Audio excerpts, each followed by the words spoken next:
women, we do better anyway by ourselves. And 100%. I can be perfectly happy. I can have all of the orgasms with just me on the bed with the cats. Not using the cats, but just nearby. We get it. I understand. I personally kick them off, but I don't know. There's something Victorian about it to me. I don't know what I'm doing, but I'm doing my best. okay, let's see. I'm recording. You're recording. I'm recording. We're all recording. Oh, boy. Sorry. What? I just opened a can. I didn't hear it. I was trying to be quiet, but it was a loud one. It's never quiet when you want it to be. Nothing ever is. You don't want your stomach to rumble in a crowded place and it's quiet. And then it goes. Then it goes. Wait, shit, I had something to tell you. Oh, no. What? I don't know. Immediately, I had something to tell you and now I've forgotten. Was But it it's been a about minute.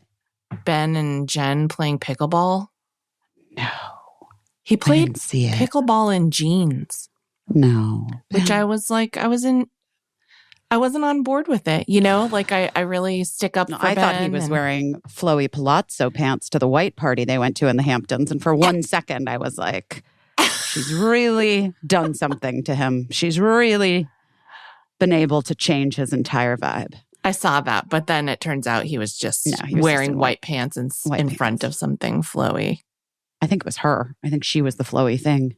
Probably. That makes sense. Um, Pickleball in jeans, though. I feel like that's, I don't know. it's sort of, I get freaked out when people do exercise in jeans. yeah, I don't understand. Well, here's what I'll say. I've been thinking recently I should learn how to play pickleball finally. You think so? I don't know. Just like, here's the deal. I went to the tennis club here, that I still belong to because I don't want to give up the membership because there's like a 10-year waiting list. Oh, God. I have like a... Who would even remember they wanted to play tennis 10 years later? I don't know. I mean, people remember. It can't be 10 years. That's what they say, but it can't be that long. Listen, I believe it, though. In my old town, there was like a 7-year wait for like a parking space at the train. Well, here's the thing. I got in to the tennis club pre-pandemic. And then what happened was after the pandemic, there was like a bunch of people were trying to get, people decided that they wanted to become members of the club because you could work out outside safely. You know what I mean? Right. And then the explosion of America's fastest growing sport, pickleball. For more on that, guys, listen to the deep dive with our friends or listen to the Caissie Wilson. Just listen to those guys because we don't know pickleball. And they seem to do a lot of it. They look cute. They're doing all kinds of things in the pickleball space. I know about pickleball from Natalie. She runs Mayday Rescue, which Emily Beebe is on the board of. Natalie is an avid pickleball player. Listen, the chances are you listening at home play pickleball. I'm just going to say it. It's that popular. I'm going to say, much like statistically speaking, I bet you one of every 3 listeners plays pickleball. Maybe. That's what I bet. I learned the most about pickleball from Costco magazine. Okay, well, first of all, I didn't know they had a magazine. Well, it's like, let's be honest. It's like marketing materials disguised as a magazine. Well, those are the best magazines. But let's also be honest. Sky Mall. It's true. And they did recently, a couple months ago, I felt like had a big article about pickleball. And that's where I learned how popular pickleball is and who it was invented by America's and how long fastest growing sport. I don't remember any of the details, but I did learn them briefly as I was reading the article and immediately forgot them. I took my parents were in town this past weekend for Cricket's birthday, and the birth of America, I suppose. Merry Christmas. Merry Christmas. Thank you. By the way, I didn't even know you dropped that stuff off at my house. When did you come here? Oh, And how did I not see you? And what happened? And where are you? And what's going on? I'm so confused about so many things. Dropped it on the day that you were having Cricket's little swimming thing. And it was I think like 15 minutes before the party was starting. And was I running around? You were probably running around. I thought that you were probably busy doing something. I rang the doorbell. I dropped things off with Mark. Just to clarify to everyone, Busy, I had to go to New York City because Busy and I had like a little meeting, and it was actually kind of funny because it was like such a rigmarole to get to New York City, and then the meeting itself was like a 1 hour, and then oh my God, we have so much to catch up on. So much to catch up on. But Busy very graciously was like, I didn't have a flight until the next day. And Busy very graciously was like, you can stay at my place. And then I wanted you to stay with me. Yes, which was so nice of you and so generous. But then we were like, you had a full day after the meeting. And so I was like, I'm just going to go do my Tori thing. Amos concert that night. Yeah, Tori Amos. You had like a medical appointment, all kinds of things, very busy. And so we were like, that's okay. We'll just hang out tomorrow before our flights. Mm-hmm. And then, can I tell you what happened from my perspective? Yes. Okay. So guys, from my perspective, here's what happened.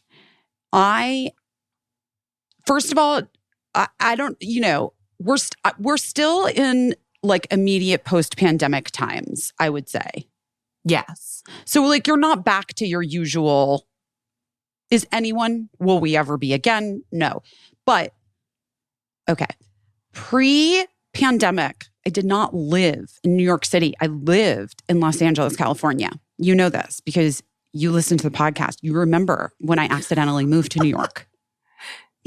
Yes. Month 2 of the podcast, of this very podcast, when all of a sudden I was like, I think we're not gonna go back ever. Anyway, so here's what happened. In my head, I thought I had bought a round trip ticket from LA to New York and back to LA. In actuality, you get over here right now. Be cool. Be cool. What I had done was I had bought a round trip ticket from New York to Los Angeles back to New York, which I used both legs of. Gotcha. I flew to LA and then I flew back to New York. But you needed a third leg. I needed to come back to LA. And not only, it was such a full day. That day was such a full day.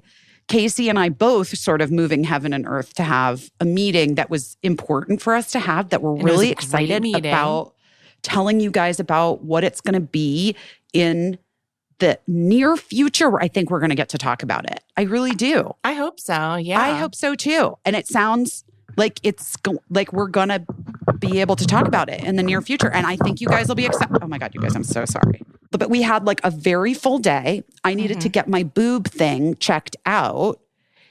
And then I had energy healing where I had a realization about necklaces. I talked about it on my Instagram stories last night. Oh, did you? I didn't see it. Wait, Maybe did it have something to do with what my theory about your necklaces? I'm going to stop wearing them for a while. Oh, okay. Interesting. I'm feeling like my neck needs to be open. Oh, interesting. Interesting. Like thyroid. I don't know. There's just something. Energetically, there's something to it. I feel like I was like, I think that's a really big thing. I always thought that it was your biological instinct to put heaviness around your neck because it stimulates your vagus nerve. Well, that's possible, but also I think that I was like protecting my neck in some way, or you know what I mean? Yeah. And I think I need it to like heal more. I gotcha. Yeah, you got to let it rest. Open, yeah. And I need it to like rest. So I had that realization. And so I kind of have stopped wearing necklaces, which is wild. That's wild because that's like a huge part of like your daily your daily dressing, your daily. And also maybe it was sort of like armor a little bit. Yeah. You know what I mean? I have a lot of theories. I have like, okay, I think that it's possible that you were like putting a weight on your vagus nerve, almost like a weighted blanket to like bring you comfort, AKA armor.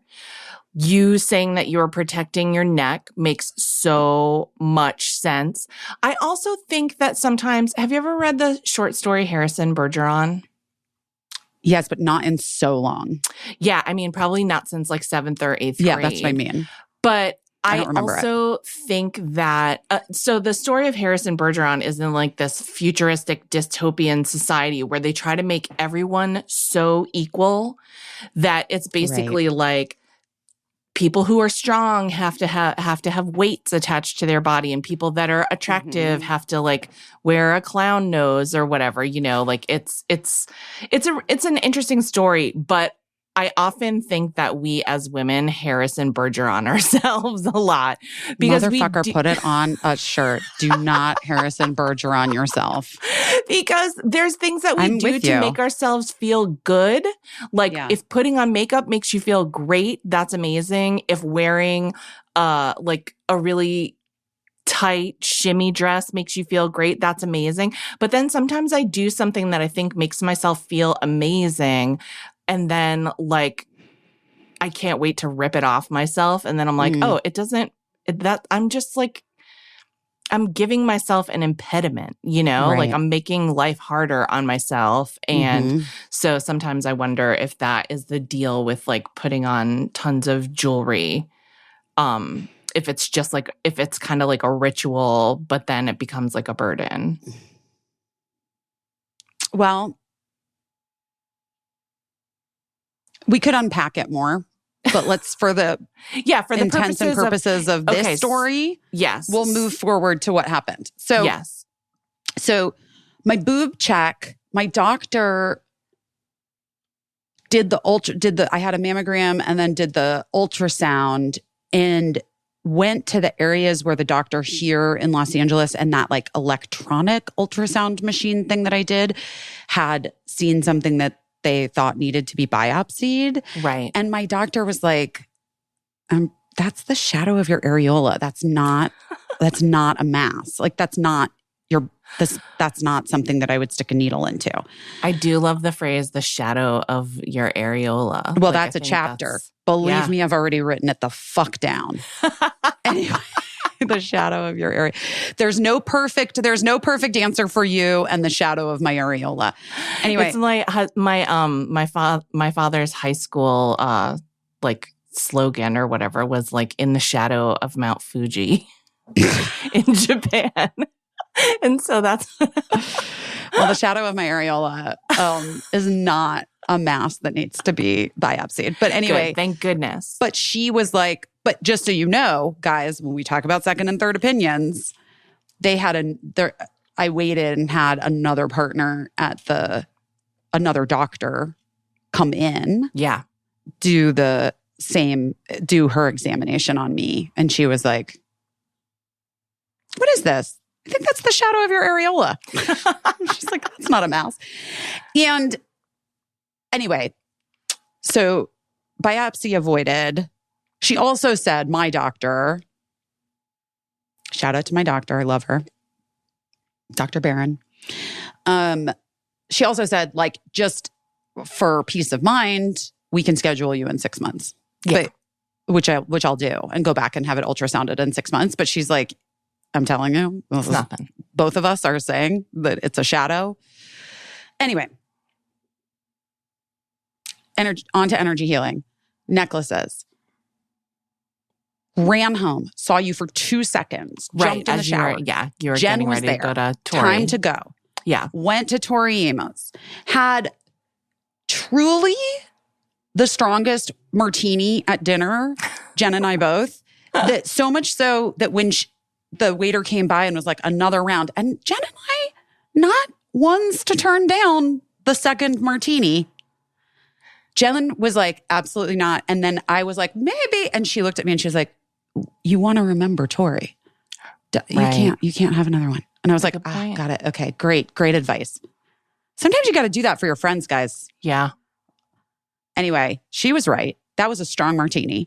But then we stopped drinking because we wanted to just be present for tour. Makes sense. Met my friend Chloe Goslin, who makes beautiful shoes, makes a lot of shoes that Tori wears, but she was very, very quick to point out not the shoes Tori was wearing when she fell and broke her ankle or her foot. Because Tori had fallen a couple days earlier and broken her foot. Oh my gosh. Because she tripped on her shoe that Chloe Goslin did not make. Okay. It's another designer. We won't say who did make it. Yeah. Anyway, Chloe Goslin is so French and adorable, like just perfect. Like she's just one of those. And I'm wearing my tiny beret, you know? Of and course, here I am your new with this, signature. The signature tiny beret. Well, you know, maybe I've given up the necklaces but I've gotten the beret. Yeah. If you start to wear more than one beret, I'm gonna cut you off. Like at one time. We even discussed the tiny beret on this. We haven't because oh my God. Because we're talking about when we last saw each other and you got the tiny beret like when I was in New York. Yeah. But everybody's seen the tiny beret on your Instagram. It's so fabulous. Yeah. I would hope. And also, guys, don't worry about it. We're going to manufacture it ourselves. I want to tell. Okay, so wait, let me just finish this and then I'm going to tell you the story of the tiny beret. Okay. So anyway, Tori was incredible. After we went up, we talked to Tori. Amazing. You know, the first time I met Tori Amos, I think I've told this story maybe on this podcast. Let me just retell it. Just retell it. So I've long loved Tori Amos, as you well know. Yes. Those of you who pay attention to my musical loves. And I wrote about it in my book. And Little Earthquakes, Under the Pink, those two albums really got me through some fucking tough teenage years. Yeah. As they did for so many people who were so lucky that she was like making the kind of music that she was making in that era, in that time. You know, she was really saying something. She was saying something, and she was surrounded by a lot of toxic masculinity and a lot of fucking alt rock situations. And there she is on her like major label debut, acoustically, I mean, a cappella singing a song about her rape. Right. You know? Yeah. It's a pretty profound thing. Like, truly, when you think about it. Like, I don't know if artists today, if there are any artists today that would be able to do the kind of that, I mean, almost like performance art piece on a major label. Right. Yeah, probably. I mean, probably not. No. On their debut, like major label debut. Anyway, badass Tori Amos. And actually, my friend Kate and I went to I think it was the Under the Pink tour together in Arizona at the Symphony Hall. Yeah. And there were two shows. They added a late show. So there was like a 7 p.m. and like a 10 p.m. And we had tickets to the early show. And I remember the early show, like our seats were fine. Like not great, but fine. And then we just talked about this story. We just were reminiscing the day I got the tiny beret. And after the show, we like went out into the, courtyard where the Symphony Hall was. People are milling about because they had to clear out the entire hall and then load everybody back in for the second show, you know? Right. And I was like, didn't want to go. We didn't want to go home. We didn't want to leave. We wanted to go to the second show. And we were like 15, 16 years old, maybe 16-year-olds who worked at CPK. Like we didn't have money to buy another set of tickets. And we were just trying to remember how it happened. But there was like this nice security guy who we weren't even like chatting up. Like he just was like, girls, this door is going to open in 2 seconds. I don't know what's going to happen. Right. And he like opened the door and like walked through it, and it was like closing really slowly. Yeah. And I'm like, let's just fucking do it.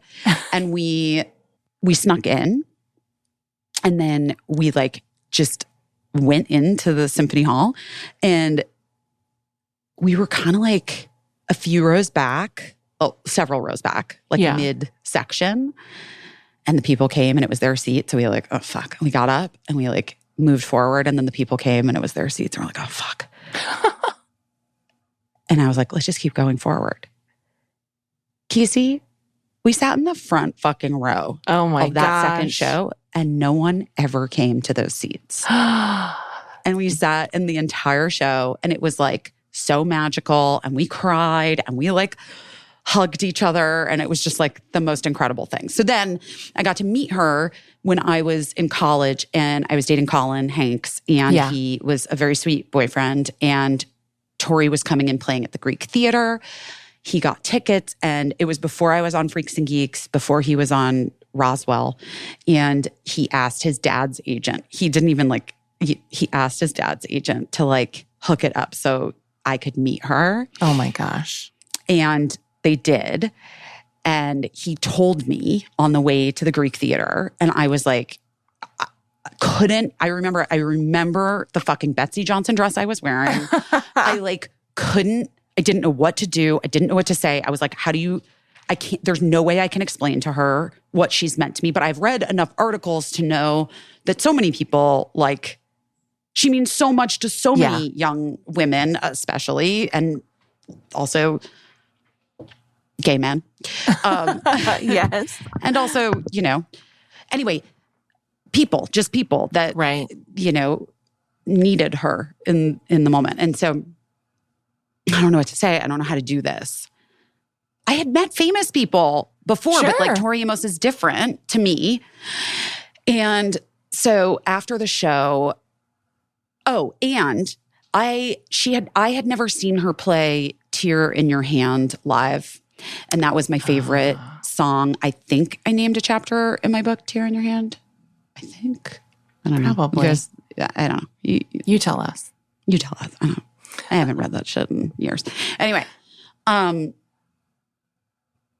I was like dying for her to play it. Yeah. And she did 2 encores. And like the second time she came out, and the Greek Theater, if you guys ever get a chance, if you don't live in Los Angeles, but you ever get a chance to go to the Greek Theater in Los Angeles to see a show, I highly recommend it. It is, now I have not been to Red Rocks in Colorado, which is on my list. Yes. But it is, I think, my favorite concert venue of all time, the Greek Theater. Oh. It's really special. Have you been there? That's saying something. I've never been. Are you kidding? No, because again, like my whole life in LA has been pandemic. It's been like a very hard job immediately followed by pandemic. You got to do that in this next year of your life. You do not need to go. I feel so lucky. I have been to the Hollywood Bowl, which is incredible. Our friend Sarah Thayer has taken me to see Nile Rodgers and Chic, I believe, at the Hollywood Bowl. Is that what we went to see? Maybe, but it was so cool. Yeah, and we went to see also Sing Along Sound of Music there. Oh, well, that's iconic. Yes. Super fun. So I feel very lucky, but yes, I do definitely want to go see something at the Greek now that, I don't know. It's magical. It's magical. Well, Tori is playing at the Greek on the 21st of this month. I just saw FYI. that. And by the way, someone in our Facebook group, one of our Facebook friends, had an extra ticket that she was offering to take like another bestie, a podcast listener, to go. So I have to go back and see if someone's going with her. I think that would be amazing. Why don't you go? I mean, I thought about it and then I was like, I just don't know what. Why not? I don't know what I'm going to be doing at that time. I don't know. It's like in 2 weeks. I looked at my calendar and there was something on my calendar, I think. Okay. Well, I might be there. Just FYI. Oh. She did invite me. So I just Exciting. I do want to say. But anyway, so Colin took me backstage and it wasn't like, I was sort of expecting it to be like a line of people, you get your, and you can meet her and like take a meet picture, and whatever. greet, yeah. No, like they hooked it up so that they just took us to her dressing room. Amazing. And we walked in and I was like, there's no words. Like no words are coming out of my mouth. I'm an idiot. Like I can't say a thing. And sweet Colin, who I don't think I need to tell you this, as a 19-year-old boy, wasn't a huge Tori Amos fan. Right. You know what I straight hetero cis boy. Wasn't super familiar with Tor. Yeah. But he did like the most incredible job of helping me like facilitate a conversation with her by saying like, Busy's seen so many shows. Oh, I didn't even get to the part where, okay, the second encore comes out, she comes out and she plays Tear in Your Hand. And I like lose your mind. Hysterically crying, lose my mind. So like I'm sort of a mess, not able to talk. Colin's trying to facilitate and he says, Busy's actually seen you several times in Arizona and where she is from, but she was really excited tonight because you played one of her favorite songs. What was the song, Busy? Like, he's like, oh. Yeah. And I said, yeah, I've always wanted to see you play Tear in Your Hand and I never had. And she goes, oh, that was you? We weren't even supposed to play that song tonight. And I just knew I had to play it for someone. It must have been you. Oh. Anyway, that is fully 23 years ago, you guys. Yeah. I, since then, have met her a couple times and then had the opportunity during the pandemic to interview her.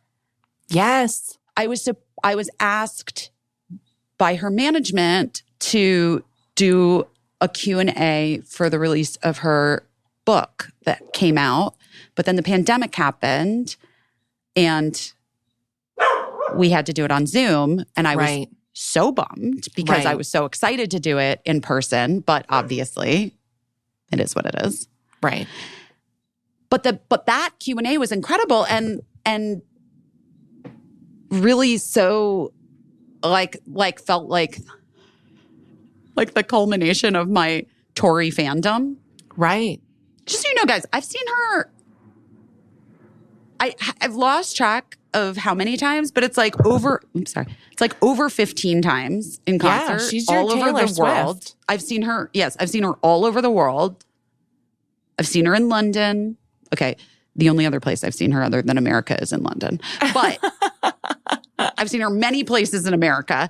That's anyway, around the world. It is around the world. Anyway, so the Q&A was amazing. And she was like, Busy, next time I play, when this is all over, you have to come. Please, you have to come and be my guest. And we'll have a proper hello. And I was like, okay, again. But she knew that we had met before. Yeah. Yeah. Like she remembers. Yeah. She had remembered all of the times she was like, I know you. Hello. Yeah. She's remarkable. She's remarkable. Yeah. So anyway, the last time she played in New York, I had COVID and I couldn't go. Oh. It was the only time I had COVID. Ugh. So anyway, this time I was super excited. I emailed Chloe, put me in touch with her manager because I couldn't find the information that I had and emailed and they're like, Tori's so excited that you're coming. And I brought Jen with me. Stop. Gina, hey, you lost your privileges. So we're racing to go get food to go to the show. I saw you for like 2 seconds post meeting and boobs and energy healing. And then I had to shower really fast because it's so fucking hot in New York. Jen and I get into a car and we're on our way there. And I was like, I should have brought one of my pig pots for her. I should have brought her one. And she's like, oh, honey, she would have loved it. And I was like, I know. I just feel like I should have brought her a gift because this is the first time I've seen her since I did that Q&A for her. And like, I should have brought her something, maybe like a bottle of wine or something. And she's like, well, I mean, how would you even get it to her? And I was like, oh, because we're going to go meet her after the show. And Jen was like, I'm sorry, what? What? And I was like, yeah, no. Oh, shit. Did I not tell you this part? That like, we're going to go back and talk to her after the show. And Jen, like in the back of the cab, lost her shit and was like, honey, I would have fucking done the hair. I would have done my hair and not worn a baseball cap if you had told me I was meeting Tori. And then Jen told this incredible story about how Scarlet's Walk, one of Tori's albums, came out the summer that Jen came out. Right. And that was a really difficult time for her because of her family's evangelical religious belief system. Yeah. And how she would listen to Scarlet's Walk on repeat and how it really the music really got her through. There is something about the way that Tori Amos sings that you feel, especially when you're going through a thing, like you feel like she's singing to you, for you. She talks about when we did the Q&A, she talks about how, you know, the songs come through her. She feels like through her muses, through these girls that show up and they write this music. And it's only hers for that moment. And then it like transforms and becomes something completely different because it becomes mine and yours and Jen's and whoever needs it, you know? And I just love that. Like, I love that idea sort of just theoretically about her music. So anyway, here's the thing. We get there and Chloe was like, you missed a really great show last night. And she names like 5 songs that I was like, I'm dying to hear all of those songs. I can't believe she fucking played them the night before. Okay, whatever. When I tell you she played the deepest cuts from the album Scarlet's Walk, which, P.S., I have like, I mean, we all know sort of Fairy Tale, like, because that was like a hit. Yeah. You know? You guys know that song, right? Anyway, and she started the show with that, which is incredible. That's amazing. Yeah. I know. So then afterwards, so we go up to say hi to Tor. Sad I didn't bring a pig for her. I think she really would have loved it. Maybe the Greek. Maybe at the Greek. Yeah, in LA. And we're chatting a bit and Jen is like fully pulling a 19-year-old Busy Phillips. And she's like, she can't talk. Like it was so cute to see too, because I recognized it. And so then like Tori and I were catching up a little bit. And then I was like, oh, and Tori, you know, Tori, this is my friend Jen Tulloch. She's a brilliant actor. And also you're very important to her because you have a big part in one of your albums has a very big part in her coming out story. And Jen was like, yes, exactly. Like, that's right. That is true. And then, you know, was able to find the words and tell Tori essentially what she had told me over dinner and the strongest martini known to man. And Tori, like,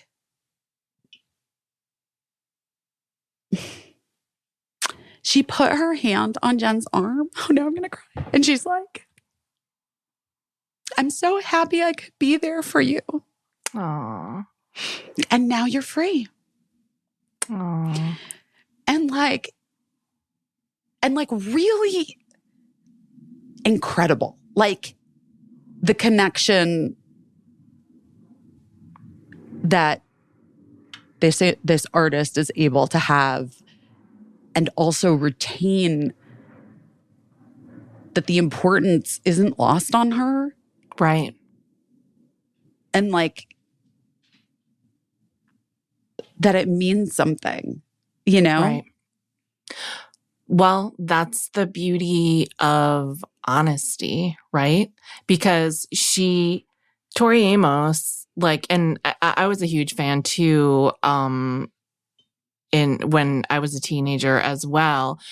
Tori Amos has never done anything according to any rule book. She's never done anything that anyone was like, I think you should do this. I think you should look this way. I think you should behave this way. Never did a thing that anyone asked, she just was like, I'm going to sit at a piano and like tell the truth.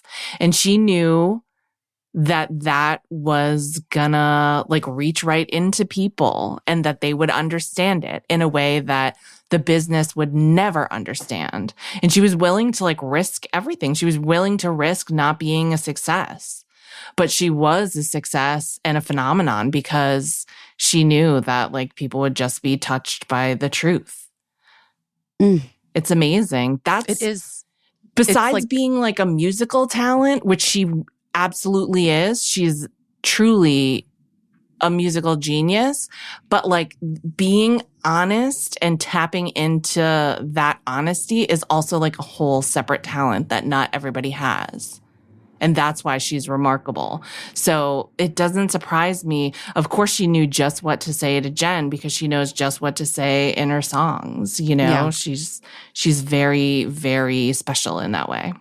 It was like, I don't know. It was incredible. It was like very moving. And also I just fucking love her. She's just like the coolest and the best. She's so cool. And yes. I just always loved her like smirk. Like I loved her little straddles the fucking piano bench and like plays it like she's fucking it. And Jen, meanwhile, just FYI guys, is in this moment jet lagged from having been in Morocco, Tangier, having been in Tangier for a week doing a job. And like this musical theater like wild musical theater thing that she did with Darren Criss in Tangier. Oh, so cool. So cool and sounded totally wild. Anyway, so she's jet lagged, but a friend of ours, Ben Pasek, who's a musical person, composer, musical. What is he? He's a musician. He's like, he wrote like all the music for La La Land and the movie that Jen is in, Spirited, so that she's worked with him before. Oh, okay. Yeah. But anyway, he was like, earlier in that night was like, hey, I'm having this thing at my apartment. You guys should come. I was like, we're going to Tori Amos. And he's like, we'll come after. And so then we were so like buzzed from the tour. Right. T-O-R, not T-O-U-R. We were so buzzed from Tori that I was like, I think we can still go out. And she's like, me too. So then we went to Benja's and the party that he had been having was like very much winding down, but it sounded really interesting. It was like basically like a salon of people discussing life. Yes. Connection. But there were like a handful of people still there. And then we got into like a super deep conversations with people about like religion and identity and life and the moments that you feel like you're living in a movie. And it was really fascinating. And for the first time ever in my life, I was the oldest person in the room by years. Isn't that wild? Honey, it happens fast. It and does. It happens quietly. I remember when I worked at The Late Show with David Letterman, I was turning 22 because I started when I was 21 and it was my 22nd birthday. And everybody was making such a huge deal out of the fact that I was only 22. And then this producer, Daniel Kellison, who you probably know, I'm sure you've run into him over the years. He was like, just really enjoy being 22 because before you know it, you will be the oldest person in the room and not the youngest person in the room. And it goes by so fucking fast. And I remember laughing because he was probably all of 28 when he was telling me this. Like ludicrous, dude. Yes, that's ludicrous. Yeah. Yes. But anyway, at you were the oldest years person old.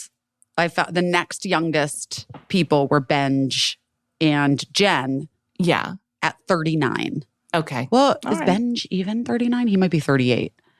Anyway, Jen turned 40 yesterday. So, yeah. But it was like, I was truly like, oh my God, this is actually my nightmare in so many ways. And also it's okay, but also it's my fucking nightmare.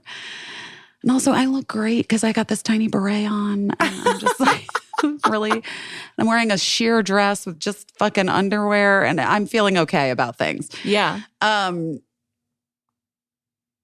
But it was fun. It was super fun, like conversation. It was just really wild and unexpected. Like it was just like one of those nights, you know? Yeah. And then I went home and you were already asleep because it was like almost, it was like 1:30 in the morning. Right. And Mark had texted me multiple times like, wait, what time is your flight tomorrow? Did you tell me? I don't remember. I want to tell the kids. Your parents are coming into town. I want to figure out dinner. Like a barrage of questions. And I was like, what time is my fucking flight tomorrow? I think I'm getting in at like, I should be getting in at like 6 or 7. And that, guys, is when I realized that not only was my flight there was no flight for me. And not only that, there were no flights. Because guess what I forgot? It was a fucking holiday weekend. Mm-hmm. I thought the only holiday was Mark and Cricket's birthdays. And then here I am, and I'm like, why are all these flights sold out? So my choices were 7 a.m. or 8 a.m. Yeah. Or 9 p.m. Right. Getting in the next day, essentially.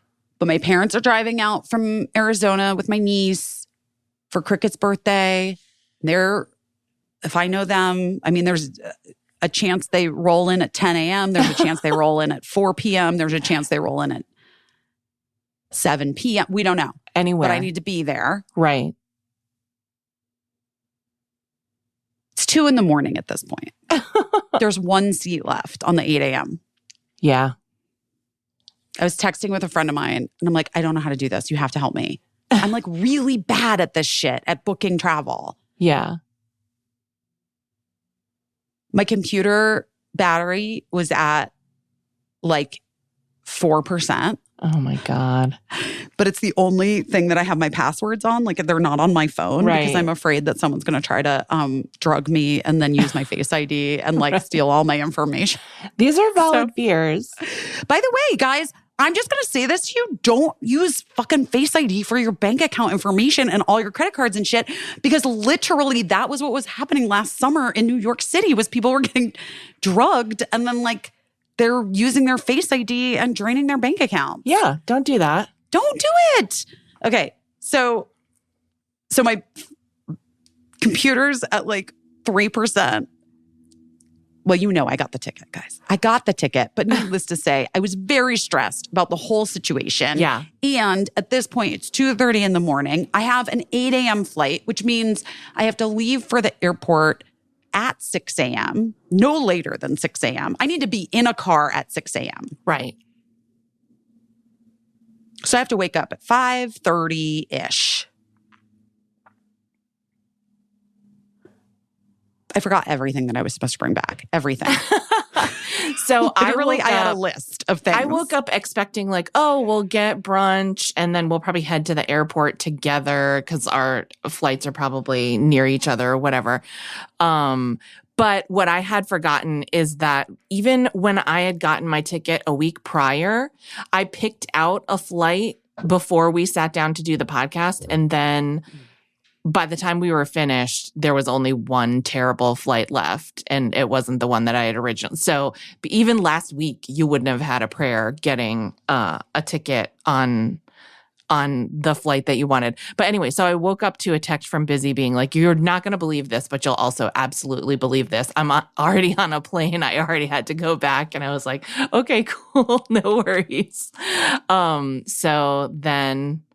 yeah, then I just had to get myself out to the airport, which I was like, no problem, I'll take an Uber. Ubers were like $175 to get to the airport. And I was like, no, this bitch is taking the subway. She's taking the subway. So I did that. But all in all, I knew how busy it was when I sat down for my flight back to LA, and they said they were overbooked and they offered $1,000 for anyone to fly at a later time. And I was like, I don't know. I just didn't even react because I never know how to react to that. And within minutes, they were like, we're offering $2,000 for anyone. And I was like, I'll take that fucking $2,000. But I just couldn't physically move fast enough. Like people were ready to pounce on that. That is probably like a money earning strategy that people have, is like book on a holiday and then be ready to pounce when they offer money to not take the flight. Well, it's so funny because my friend Alan was flying to New York on Friday, the day that we were flying back. Mm-hmm. And he was flying there that day because he was supposed to fly there 2 days earlier, the day you were flying. Yeah. And he took, were you guys on the same flight? Maybe. He got like $1,700, $1,800 or something like that. That's he was amazing. like, this is the greatest day of my life. Yeah, that's amazing. Wait, but I need to talk about my flight out. Oh, My yeah, flight- you do. Cowboy hat? We need to talk about cowboy hat. Okay, guys, buckle in because I know the story, but you don't yet. I had to relay the story to Busy, but okay. So flying from LA to New York to meet Busy, it was already like cutting it close because, as we said, like Busy had a really full day of appointments. So we had like a small window for when our meeting could even happen. And luckily, the people that we're meeting with are super casual and accommodating. And so we love them. Not and they were like, I wouldn't say casual. no, but you I know would what I mean? say They were like, accommodating and excited to make it work. yes, but if like also assuring me if I'm 15 minutes late because I'm rushing from the airport, it's not going to be a big deal. So anyway, 100%. Yeah. No, they're Super- like chill. I was going Yes. to chill. super chill. Yeah. And always about not worrying.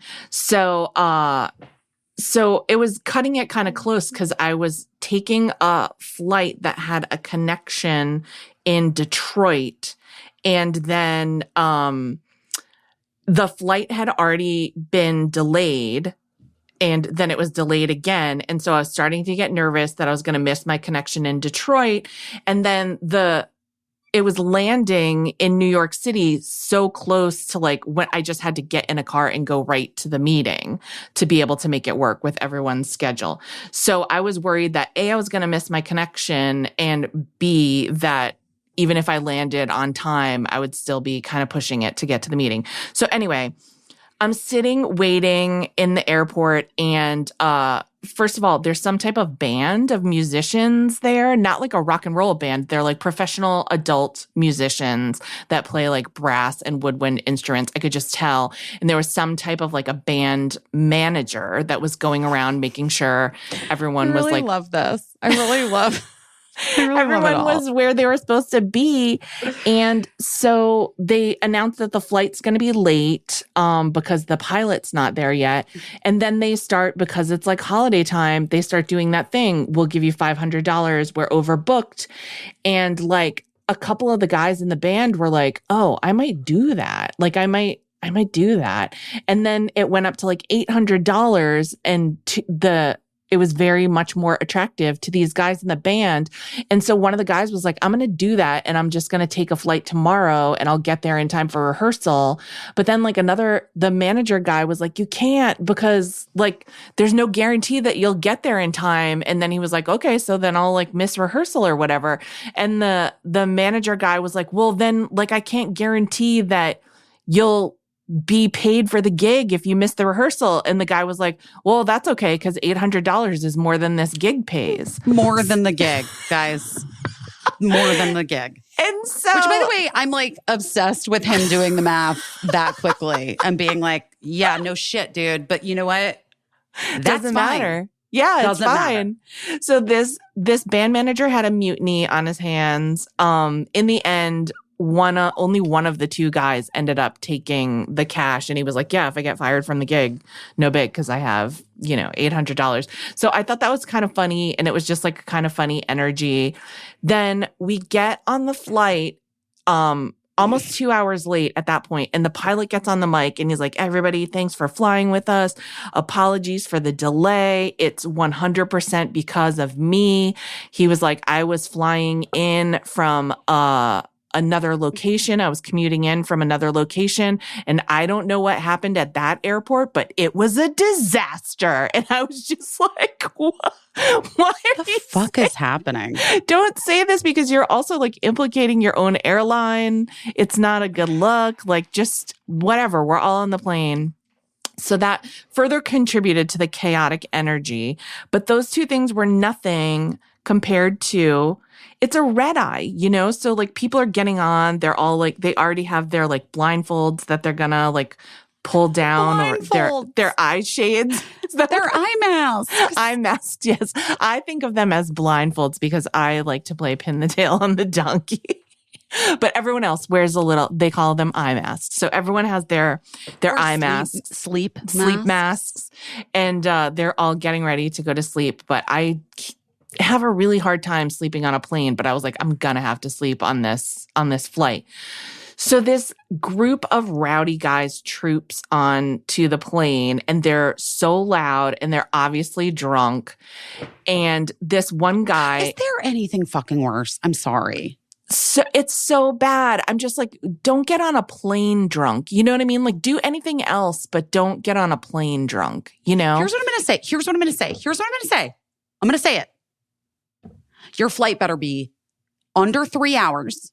If you're going to be fucking drunk on a plane, right. Here are the parameters. Your flight is under 3 hours and you're going to a vacation destination like right. Cabo San Lucas. Yeah, not Detroit. You're going to Las Vegas. You're going to, I don't fucking know, a vacation destination. Yes. And the flight has to be under 3 hours. Like party vibes. Everybody has to be in a party mood.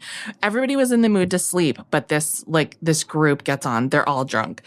And so this really tall guy who was wearing a cowboy hat, he trips and almost falls down in the aisle. And I'm like, oh, Jesus, here we go.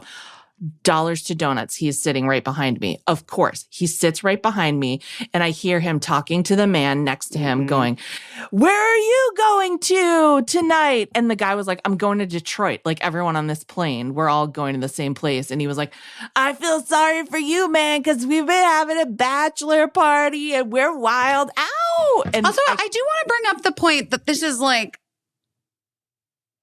Wednesday night. Yes. Yeah, Wednesday night. So bachelor party on a Wednesday night. But I guess like that's on cheaper? Tuesday, like they were coming from a bachelor party that they were celebrating on a Tuesday. Like, guys, get your shit together. The fuck's wrong with you? I can already tell this man wants to murder the guy in the cowboy hat that just sat down next to him. Yeah, and he's just like, dude, I just want to be peaceful and like rest on this flight. And the woman next to me is also commenting like, God, these guys are rowdy. And I'm like, yeah, of course. He's like right behind us too. So we get up in the air. The guy kind of quiets down a little bit, but you know, they're still like a little loud for the plane.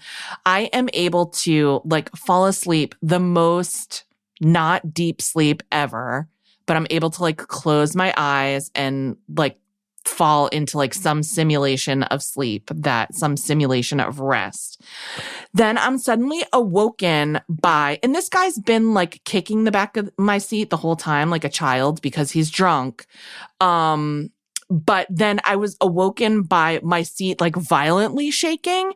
And so like I turn around to look, and one of the guys from the bachelor party from another row has gotten up and he's trying to slap the cowboy hat guy awake. And then what woke me up is the cowboy hat guy did wake up a little bit, and he started slapping the guy in the aisle back and jostling my seat in the meantime. But then, so I turn around to look at them, and I'm like to be like, what the fuck?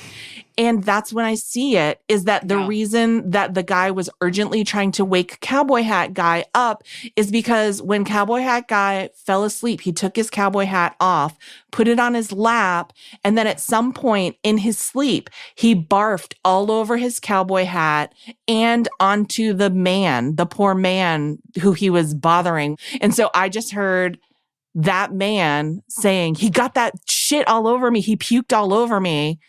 And then there was like a puke infused slap fight that woke me up. And then I just had to fly the rest of the way, the other half of the flight to Detroit, like just trying not to smell puke because he just sat there in his own puke. But I saw the cowboy hat and it wasn't great. And it was like one of those things that I wish I hadn't seen because you can never unsee it. Here's a simple tip. If you're gonna drink and you're gonna wear a cowboy hat and you're gonna fall asleep while you're drunk with the cowboy hat on your lap, just tip it over so it's a bowl, so that you can puke into it instead of over the top of it. That right there would have changed his situation to be 100% more positive, and my situation and the man next to him's situation. But so anyway, it was like, I don't know what that dude ate. I don't know what bachelor party food he had been eating, but it was just, oh my God, I can't even, that to me is, it was such gruesome. a fucking nightmare. It was gruesome and brutal. And then I was like, I'm going to try to make this connection. And not only am I going to miss the connection, because you know how everybody stands up when the plane lands. And then if you have a connection to make, you can just watch the minutes like ticking away. 100%. And I was like, not only am I going to miss it, but I'm going to have this like drunk guy pressing his like pukey front of his body into my back or whatever. Stop. But I will say, to the credit of that captain who took the blame for the disaster that happened at the other airport, he was like, a bunch of people are late for their connections. Everyone stay sitting and let these people run for their connections, which is what we all did. So I didn't have to deal with the drunk guy being behind me. But it was truly... Sometimes, can I be real? Sometimes I love running for a connection. Do you? Like sometimes nothing makes me feel more alive than running to catch a flight. I wasn't the last person. I wasn't the last person, but I was the second to last person. And the last person was like a mom who was breastfeeding at the gate and wanted to be the last person on, like they were ready to close the door. But you know where I like to run? I like to run on the people mover because it makes it seem like you're really like hauling ass when you're just running like below average speed. I am. I do. I don't wish it upon myself or anyone. Yeah. But those moments are thrilling. They are thrilling. Then when you have a connection that you might not make because of a snafu. But don't you get, here's the thing. I'm always like cutting it too close. So it's going to like wreck something if I don't make it. So I find it more nauseating than thrilling. I could have puked myself, but. I think it's thrilling like after the fact. You know what I mean? Like in retrospect, like as I'm thinking about the times when I've run for connections. Yes. In retrospect, it's thrilling. At the time, it was horrifying and I hated every minute of it. But I'm just saying. Oh my gosh. It did feel alive. Yeah. There were a lot of times when I had to run for a train in Grand Central Station because like jobs that I was working were so late at night. And like if you don't get the last train out of town, you just have to stay in Manhattan where you don't live. And so I'm a little bit jaded about running for things because also that last train out of Grand Central Station is also always filled no matter what night. Of course. With super, super drunk people. 100%. Usually a businessman. 100%. I told you about the time a businessman is this too gross? I'm just going to tell it. A businessman got on the train. I was sitting, and you know how there's like seats that face each other on Metro North? Like, and it's awkward to like face a stranger, but you do if it's the last seat. You have to. So I was sitting, and there's a little more legroom, so sometimes you want to. So I was sitting, and there were like a nice couple ran for the train, and they were sitting across from me, like making weird eye contact with me, but there were hardly any seats left on the train. And then sure enough, we just see this businessman in like a Brooks Brothers suit, so disheveled, lurching his way down the platform like a fucking zombie in The Walking Dead. And we're like, shoot, he's going to get on this car. This super drunk guy's going to get on this car. And then we were like, he's probably going to puke. He puked right outside the car. And then he got on the car and started to like shuffle past us. And poop came out of the leg of his trousers. That's not true. It's 100%. That is not true. It's A solid? A solid, like a ball of What the poop. fuck? How? Because he must have shit himself when he was puking outside the train car and it just like tumbled out. He wasn't wearing underwear? He was probably wearing boxer shorts. They don't have anything to, anyway. He emptied out an entire train car. He had the train car to himself, obviously, and everybody had to stand up on the last train out of Grand Central Station because some guy pooped his Brooks Brothers and puked his Brooks Brothers. And so he just got a private sleeping car. You know what I'm going to say? I think that guy was having a bad fucking day. I don't know what happened to him, but something bad happened to that guy. Something bad or something great. I don't know. I don't think great. No, I don't think great ends with you alone, vomit and poop rolling out of the bottom of your pants. It was a comical, like the poop rolling, like it really did roll. You know what I mean? So like just right there, whatever was happening with his stomach, like it. That's what I was going to say. Like he's like, we need more fiber. We're going to like, there are things that we can do to help this man. I don't know. We didn't stay in touch, so I don't know how he is, but I bless him. I hope he's okay. But anyway, so I'm no stranger to running for transportation, or I guess apparently people puking on that transportation or puking, etc. But that was just the energy, and I was like, I actually got to the meeting on time, so that was great. But then I was expecting, because like there was no cancellation or I didn't miss anything or whatever, I was expecting my flight home to be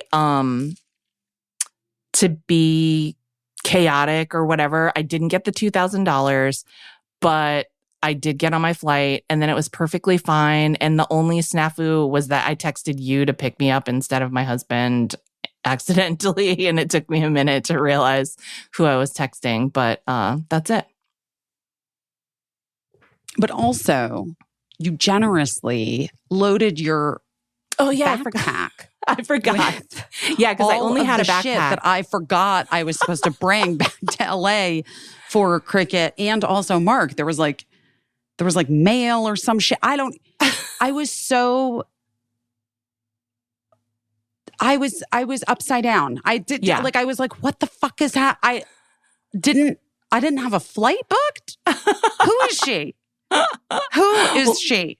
Well, luckily I had room in my backpack because I didn't bring a lot. I just brought like 2 outfits and, a hairbrush. I didn't even bring my laptop because I was like, I'm just going to raw dog it with my phone and my By the way, that's watch. such a fucking power move. I'm obsessed. I'm obsessed.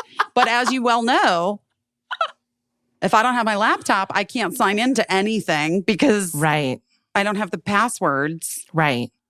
So, I mean, listen, it could have gone horribly wrong. I could have desperately needed that laptop, but I just was like, no, I'm not going to drag this laptop all around. No. I like leaving my laptop. You know, that it is a power move. That's like the one thing where I sort of feel like really free is when I make a call to not bring my laptop. I 100% every time regret it. Every time. There's not been a time that I've left my laptop at home that I haven't regretted it. I'm not kidding. I bet. I've done it. Yeah. And I always regret it. It's always the moment where I'm like, fuck, I really need my laptop to do X, Y, or Z. Oh, yeah. And then I'm like, ugh, business center, I guess. I don't know. Question mark. It could 100% backfire on me at some point, but it does feel good to just be like, no, I'm not bringing it. No.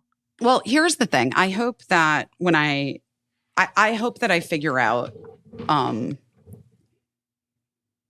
my life in general, but also travel, which is more and more difficult. Like it's a difficult thing to figure out at this point. Like, yeah, I don't know if you guys, it's fucking hard. And it continues to just get more and more difficult. But it is what it is. We've got to do it. I don't know the other options. I'm essentially like, Here's what I have learned about myself and travel is that you already know that I'm super casual about travel and I never like book anything until stupidly late. Yep, clearly me too. I never check anything because I would be devastated to like not get my bag back, which has happened to so many of my friends this week. Our friend Michelle Collins is like, I don't even know what country she's in, but she's getting ready to go on a cruise for her birthday. And all she has is a t-shirt she got from the drugstore with a pig on it.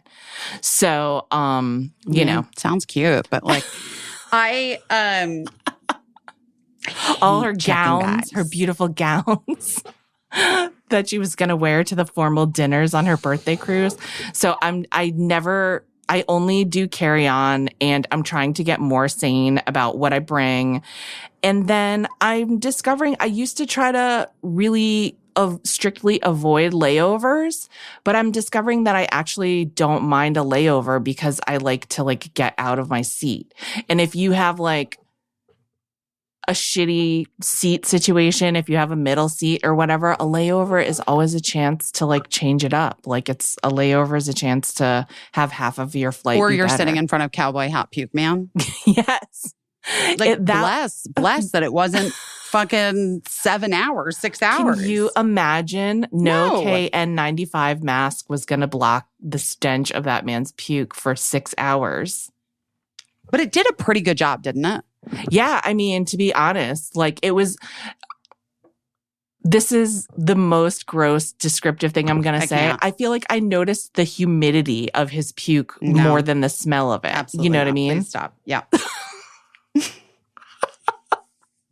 So the mask protected me from the stench, but it did wake up the lady next to me and she was like, "What's that smell?" And I was like, "He actually did puke."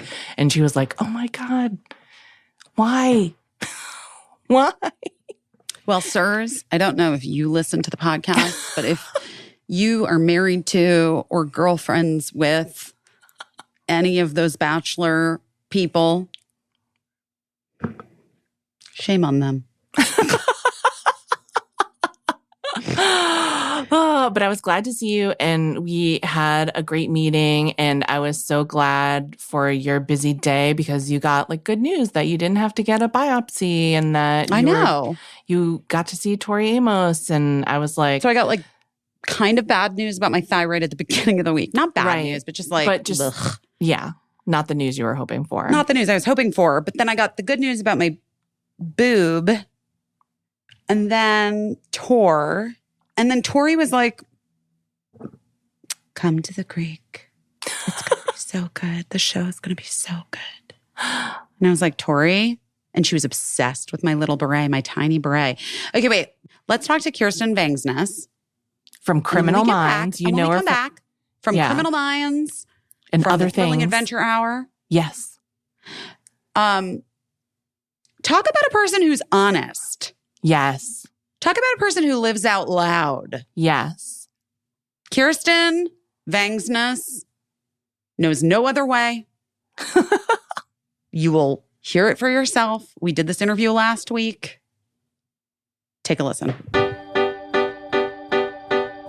Honey love, my honey love. Oh, wait, am I going to get sued for that? I mean, but it is great. Like, they should do that. Yes. 100%. Listen, here's what I'm going to say.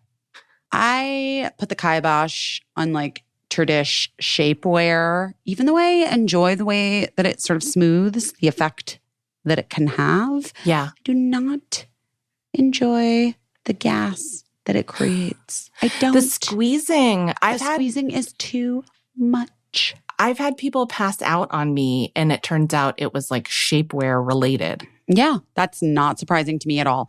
Well, Honey Love's best-selling Superpower short is the thing, guys.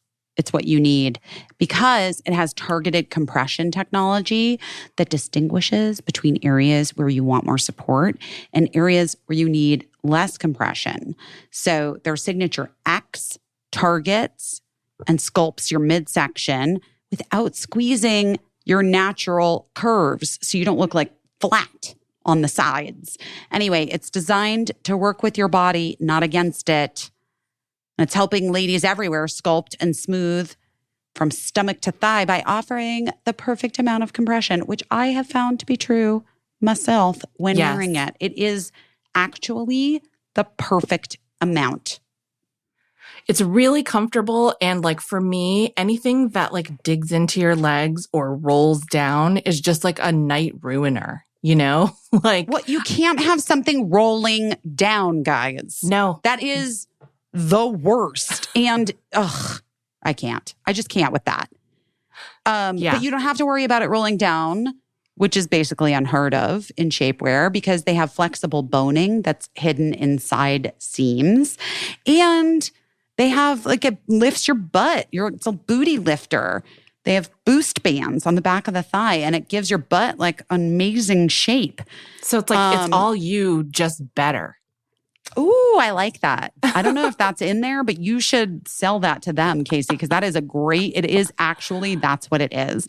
It also, Honey Love has more than just sculpt wear, guys. They've got incredibly comfortable bras. They've got tanks, leggings for everyday support. Ladies, Honey Love is just as easy to put on as it is to take off. I do feel like shapewear shouldn't be difficult. Shouldn't be like a whole ordeal to get it off of your body. Honey Love makes you look good and feel good, whether for like a wedding or an event or just every day. Like you have like a cute dress that you're like, I want a little bit, I just need a, Honey Love is the perfect plus one. So treat yourself to the best shapewear on the market and save 20% off at honeylove.com/best20. Use our exclusive link to get 20% off, honeylove.com/best20. Sakara Life. Somebody was saying that they sing Sakara Life whenever they get their Sakara delivered. And I was like, I love that so much that it makes me like, I giddy. Like it makes me so happy. Well, listen, Sakara's flexible signature nutrition program makes it easy to plan nourishing and feel-good meals around your very packed, I'm sure, summer schedule. You have dinner plans this week? Fine. You can sign up for just breakfasts and lunches. Tired of the same takeout? Choose dinners and customize even more when you subscribe. Honestly, the options are endless and catered to your taste and your time. Embrace summer in a body that you love, that loves you right back with Sakara's signature nutrition program. It's designed to support healthy weight management, to ease bloat, boost energy, help you with digestive issues. Sakara's plant-rich, organic, ready-to-eat meals ensure that you get the right nutrients to see and feel real results. I mean, I've just noticed anytime I've done Sakara, and I'll be doing it again momentarily. Just my skin looks so good. I'm glowing. It's like I feel so good, full of energy, ready to go.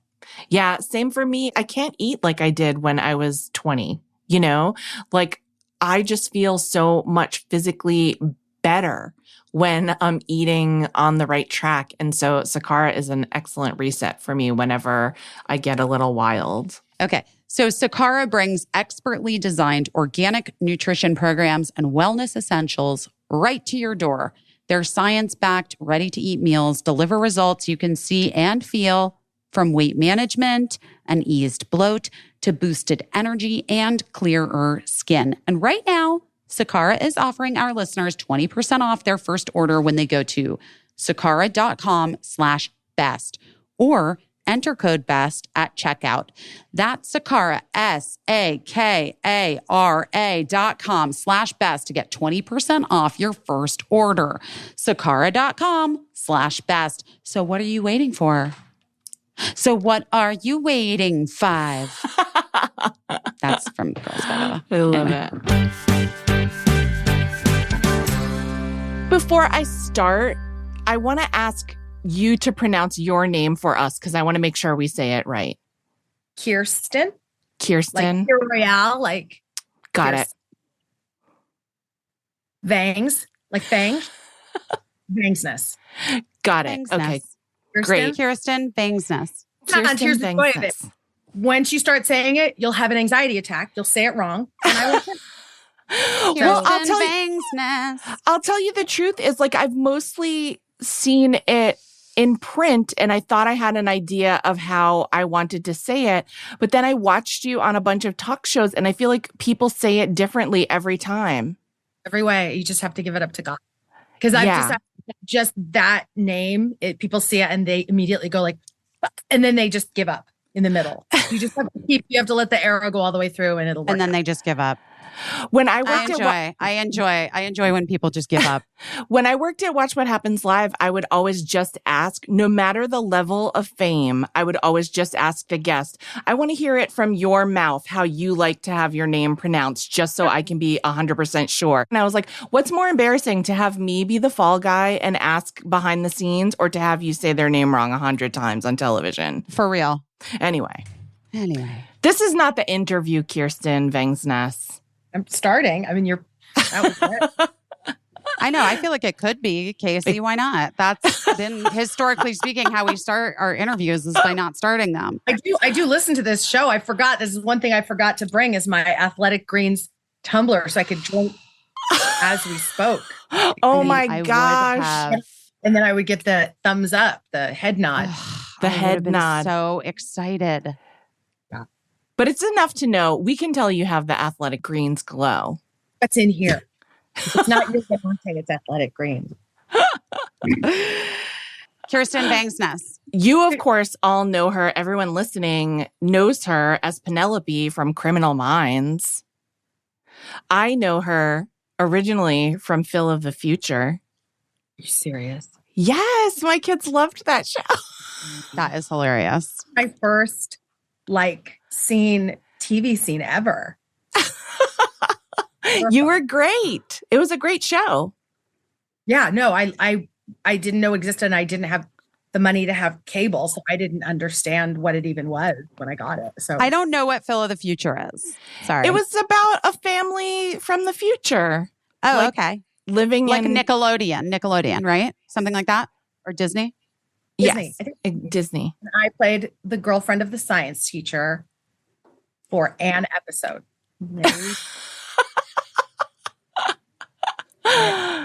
But I And remember. Caissie was like, that made an impression. Oh, yeah. For that, I had only done a Diet Dr. Pepper commercials and an IBM commercial. So this was A big deal. Oh my gosh. But you started kind of young. You started in theater kind of young, right? I started doing theater. My dad was an opera singer and then did not handle himself well in life. Okay. So as a result, couldn't do it. So then we lived in the Central Valley in Porterville, and my dad would be like the lead in all of the musicals at Porterville Community College. So my dad would be in Bye Bye Birdie. My dad would be Birdie. And my sister, who's 3.5 years older than me, would be like one of the ditzy girls who was like, not the rock star. And then me at 7 would play one of the elderly people in the back as a result of my posture. And I was so weird and so strange looking. And I would get thrown in trash cans on the regular. So I just didn't speak.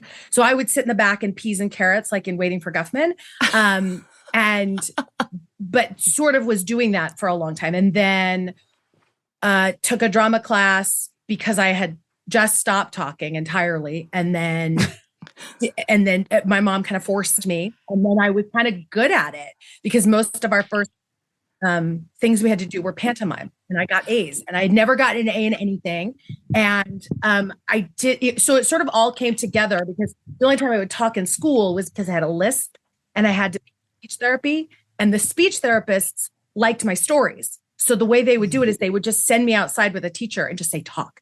And then they'd correct me because I would be telling them the story. And then they would say, no, they do it this way. And then that's why my S's are so excellent. And I also had a bit, not a bit. I had a full speech impediment as a little kid, and my S's, my R's, my TH's. Yeah. Guys, so did I. You You did? did? Yeah. This I is had really, did you go to a speech therapist? yes, this is Yeah, really same. interesting that we all have this. And my mom signed me up for the talent show in second grade to do a play, not a play, a poem that I loved, that I had memorized, and she knew it. Always loved poetry, guys. But she also wanted me to like get out there and speak in public. Because I was afraid, because I was a little bit Cindy Brady. Yeah. Oh my gosh. Kirsten, Wow. did people reference Cindy Brady to you? No, I just had the S thing. No one referenced anything. I had the trifecta of the dyslexia, the lisp, living in the Central Valley where there was no such thing as knowing that anybody had a learning disability. Sure. And I had zero eye-hand coordination, so I wasn't allowed to be in regular PE. I had to be in the, neurodiverse. Other P. Yes, sure. Yeah. Where you I was also in, it was called People's PE. Yeah. we had to lay down to do jumping jacks. And I remember laying down and the teacher would be like this, left hand, let's start with left. No, left. No, left. Oh my gosh. And all of us would be funny. like, what hand? And still to this day, like, my beloved will be like, where's the Scotch tape just today? Where's the Scotch tape? And I'll hear myself say, what hand do I write with? Left. Left. It's in the left-hand side drawer over there. But we weren't allowed to do standing up sit-ups because we hurt ourselves. But we got all the, did you get the bean bags and the parachute? The parachute. We got all the good products. Yeah. Yeah. And the little scooter things that you sat on. Scooters. Yeah. Love those scooters. My husband also had to be in people's PE because he couldn't skip. Oh, yeah, I definitely. Yeah. I'm so happy there's a TikTok trend now where people are asking people in their workplace if they can skip. And there's a significant percentage of people who just can't skip. So I feel like that's retribution for my husband. Yeah. That's interesting. Yeah. Not everyone can skip. No. But so then were you like, this is the thing I'm going to pursue, like from a young age then, after it became clear that you could get an A in it? I wanted to do it. I loved it. I wanted to do it. But my mother, I love my mom so much. She just left the house just now because I have the best physical therapist, and she comes down here. She lives in Orange County, and I get her to take a lift and come here. And I love, one of my favorite things about my mom is my mom has continued to grow. My mom just turned 81 and she was a public school teacher for a long time. And she comes from a different time, and I love her so much. And I want to make that really clear because always it's really complicated. I came from a very tumultuous, very, very tumultuous household. A lot of sexual trauma and a lot of stuff was happening. And the family way of dealing with it was to kind of like a lot of splitting and not realizing it. So I think my mom was very like, we have to survive. And my mom was very aware that I was such a weird kid because I was holding the trauma. I have a very hard, like, there are no secrets on me. It just sort of all just, so I was holding it. And so I think that she saw that I was very, very, very shunned by everybody and wanted me to not, get destroyed. So it was very like, you can't do this for a living, right? Right? That people don't do this for a living. And so I knew that, but yet it was the only thing I was good at. So it was like, I almost flunked out of high school. I basically did. Besides, I was one of those stories where like you almost flunk out, but then you have the counselor who's like, look, we're going to try to force this, biology test to be a B-, and then you can, and I couldn't pop right into college. And I did really well in college once I was kind of out of the nonsense because I moved into a friend's house when I was around 16. But even then it's hard when you're 16, kind of living half at your parents and half, and like not acknowledging what's going on. And all your friends know, but you don't have words for it because you've just lived in the snow for such a long time that you don't know it's snow. And by snow, I mean sexual trauma, right? AKA snow. But like my circuitous way of answering your question is that I just kept doing it because it made me deliriously happy. And then getting into college and being like, oh, there's books about it. Who is this Stella Adler? What, we look at noses and we get character. And I would slave over, I would take pieces of paper and I would write a line from my monologue. And then I would write another line next to it and be like, obstacle to defy. And then I'd box next to it. And I'd draw a picture of the image that was going to be in my head. And then I'd make an objective. And then I'd make a soup. I had like, it was like, oh, you can, it was, I mean, it's way too much. Do not act that way. I don't recommend that. Burn those pieces of paper. But I don't know. I think that like I didn't ever study like Stella Adler or anything like in college, but I think some of those things come in handy when you're stuck and like, you know what I mean? Like I know all of the things. And so I do think that like, you know, using just if any young actors are listening, I don't know. I'm just like a firm believer in kind of like whatever works. Oh, me too. I'm like in the moment. Get your tool belt. I just mean long form. Don't stick with that. Don't feel like. But that is kind of amazing that you were like, I'm going to be the best student at this because I love it. Yeah, I was just great at it, and that was the thing. I didn't even. You get told, especially in this kind of this profession, you have to. I wanted to be good at it, but I thought being good at it also meant like you have to have a certain kind of persona. You have to be a certain size. You have to be a certain demeanor. And a lot of the people that I saw, especially feminine bent people, their demeanor was a certain way. And I remember when I was in college, I had a teacher who's I got to go for an audition for a movie at Paramount, and it was a big deal because I had nobody in school. So, you know, I got my... Wait, where did you go to school? Cal State Fullerton. Okay. Yeah. I went to Cypress Community College and I went to Cal State Fullerton. I came down here and I remember I had my headshot, my resume, and I had to cut my resume to make sure. And I accidentally, you know, cut it too short. So I cut a little bit of the picture off, but it was fine. And I remember the stapler didn't work. It was kind of a mess, but it was fine. And I show up and I handed my thing, and she had seen a play I was in. So I was like, I was going in like, I'm an actor. Here I am. And the casting director says, so what are you going to do when you graduate? I said, I'm going to go and I'm going to be an actor. And she said, no, you're not old enough to be a character actor. You're not pretty enough to know how to turn off a house alarm. You're not pretty enough to be, she said, you're not old enough to be a character actor. You're not pretty enough to be like an ingenue. You're not thin. She listed off all these things. And then she said, if you're lucky, you get a day job, and maybe in 20 years, you'll work a little. And awesome. Thanks, lady. Outside, and I heard a noise that I always say this, like I heard this loud cracking noise that was my dreams burning to the ground. And I was like, okay, so I can't do this for a living.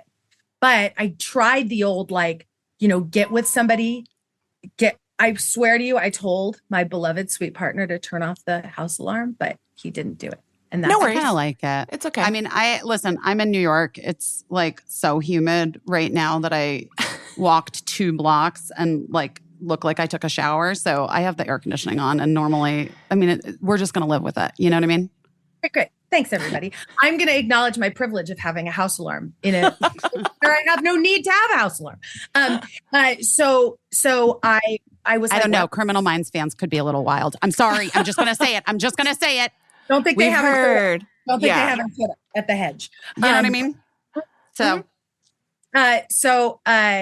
So I was like, I tried, I think briefly, I had like maybe a year where I did the old, like, I know I'll get with somebody else who's talented, and I'll like, you know, hook my little hooks into them, and they can go create, and I'll be like the partner of the creator.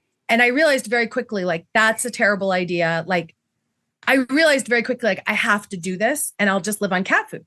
So I just did it and had 3-4 day jobs. And it never occurred to me that I would do it for a living. I just did stuff. And my life is relatively similar in terms of where I get my art well filled. to how it's always been. It was just sort of like, I'm a member of a theater company in Hollywood called the Theater of Note. And it's a 48-seat theater with one bathroom. And it's got a laminated sign up that reminds you to unlock the door because the actors use it, that I laminated when I was a substitute kindergarten teacher. Like I still make art there. So like, that's all I did is I just started to go to places and make things. And then it just like, I had a friend I did a play with and she wasn't booking anything. She decided to work on the other side of the table. She was working at April Webster's office. She had a little part in something. Who's the casting director? Yes, April Webster. Guys, like just Hollywood break. Hollywood break casting director. Sometimes we just have to do it. So the people at home don't know. Like Alias and Star Trek and Criminal Minds, a bunch of other things. So she was working with April Webster and she said, "Can you come in, read this part? You're never going to get it. Just read it. Just make me look good." Okay. And there's no freedom to me. Like I always had a hard time. I still do. I have this quote that like, I love the art in yourself, not yourself in the art, because art and theater and all that stuff has like set me free so much. And I always feel this, like I'm reading this book right now called The Rise. If you've never read it, it's really good. It's by Sarah Lewis and it's about creativity. And she talks about like the space between the work and your vision. And I always feel like, even before I got, it's like, it just felt like I don't belong. It's always hard for me to remind myself, like, I'm with my peers. So to go in and do something for my friend, instead of like, I have to show up in this room and prove to them that they want me. I have to prove to them that they hired my friend smart. That's different, different energy. And it kind of set my brain free because I can get a little Heisenberg principle. I like the observed object changes because it's observed. So I just kind of went in and wanted to make my friend look good and then got 2 lines on Criminal Minds, which was a co-star part because they realized the show was too guy heavy. So they needed a girl to come in at the last minute, read these 2 lines, and then they were going to recast me. But they do this thing apparently, which I still don't exactly know how it works, but I guess like sometimes they have focus groups, where they like come up to people and say, "Will you watch this show and we'll give you $50 or something?" And like Vegas. And so they did that for the episode of Criminal Minds, and they give you a little like dial. I've never done it, so I don't know. They give you a dial or a button, and then they say, "Push this or turn this." It's turn. It's a dial. Okay, so apparently, dial turned the farthest on this little teeny tiny scene, and I was in this scene. I was terrified of my mind. I'm behind myself. Someone walks over and he goes, "Do you know who Shamar Moore is?" And I said, No. He's very cute. Okay. And then they also had asked me to bring my own clothes. And I dress like a space pirate. I always have. Like since I was 7, I wear what I want to wear.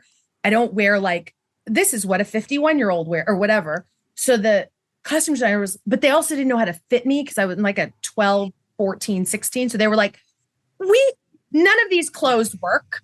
But they were like, we're going to be crazy and put her in a green sweater. Then they were like, "We're going to be crazy and keep your glasses on, crazy." And then they had me flirt with this guy that I didn't know existed. And I was terrified out of my mind. And then I went home and I thought, then I'll never, when the creator shook my hand, like he stuck his hand out and I had done so good all day to try to like keep it together and not like collapse in my own insecurity, like my own, I'm in work and vision is actually doing this job that I've always dreamed about doing. And I'm here in the room and everything in me, and I still do this, everything in me wants to collapse and be like, let me prove to you that I have no business doing it. Like it's that old version of me that's always there. And I have to be friends with her and I have to remind her, like, you don't get to run the show. Like there are other versions of me now.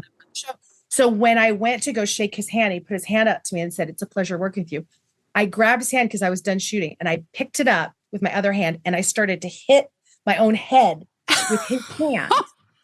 And I'm saying, "Did I butcher your words?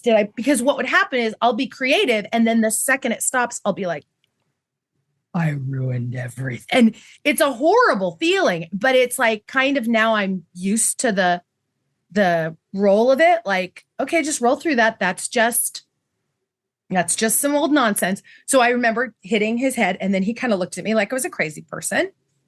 And it's like it's self-sabotage at an artistically brilliant level. It's terrible. But he was like, okay, bye. And then they turned that knob so much for that part Yeah. that then brought me back just to see. They were like, there's no way. It was probably a fluke. And then they tested it again. And then I borrowed back some of my own clothes because they kept bringing me back, and they kept using my clothes because they didn't really know how they were dressing her. And so the costume designer was kind of figuring it out. She did costume it on her own, but it was like pieces. Like, we don't have a black skirt that fits you, bring yours. So I borrowed back a skirt, episode 5, 6, for a play audition. And I said I had an audition. They assumed it was for another show. And the costume designer went to the producers and said, she's going to go audition for something else. And so the next time I got back to work, there was a series regular contract. And now the show's on season 17, I think when the strike is over, we're going to start. Oh my gosh. So and what season did you start? From the beginning, right? Was it the pilot? Yep. First episode pilot, I had 3 lines. Right. I wasn't in episode 5, and I thought, well, that was a good run. All I cared about, and my mom and my sister were actually planning. They had told me, they said, we're having an intervention for you because you need to stop doing this because it's not working. And I was living in a $500 apartment I couldn't afford. I was like everything, but like right before that, what had started happening in my private life was like, I was realizing like, oh my God, I was in a relationship with someone I deeply love, like deeply, but things were like we couldn't get, it wasn't. And then I was coming out, I was realizing like I was gay, like things were clicking into place. Like, oh wait, I accidentally fell in love with this girl, but that I still want to be in this relationship. This person is like my person. The person I was with is my person. And I can't leave them. This is like the best thing that's ever happened to me in my life. But yet I can't go do this anymore. And I was starting to go to physical therapy for my vagina. And you didn't think it was going to go there, right? We're talking. I don't know if I know about physical therapy for your vagina. Oh, I could teach you so much. I mean, I couldn't do it for you, but I could tell you where. And I think everyone should get physical therapy for their vagina if you have a vagina. Okay. Even if that vagina needed to be constructed in later on in life because you didn't get one coming out, get some vagina physical therapy because it is, you think about it, it's like a little, it's like a little center where we store a lot of information. Well, tell me, can we digress for 2 seconds on vagina physical therapy? Like, what is it? What is it? Is it physical, emotional, or like? Yes. I mean, okay, people go to, it's called pelvic floor physical therapy. People go to it because let's say they had cancer and stuff. Let's say menopause and all of a sudden things are different. And so blood flow has gotten weird and stuff. Let's say you had sexual trauma and your body doesn't understand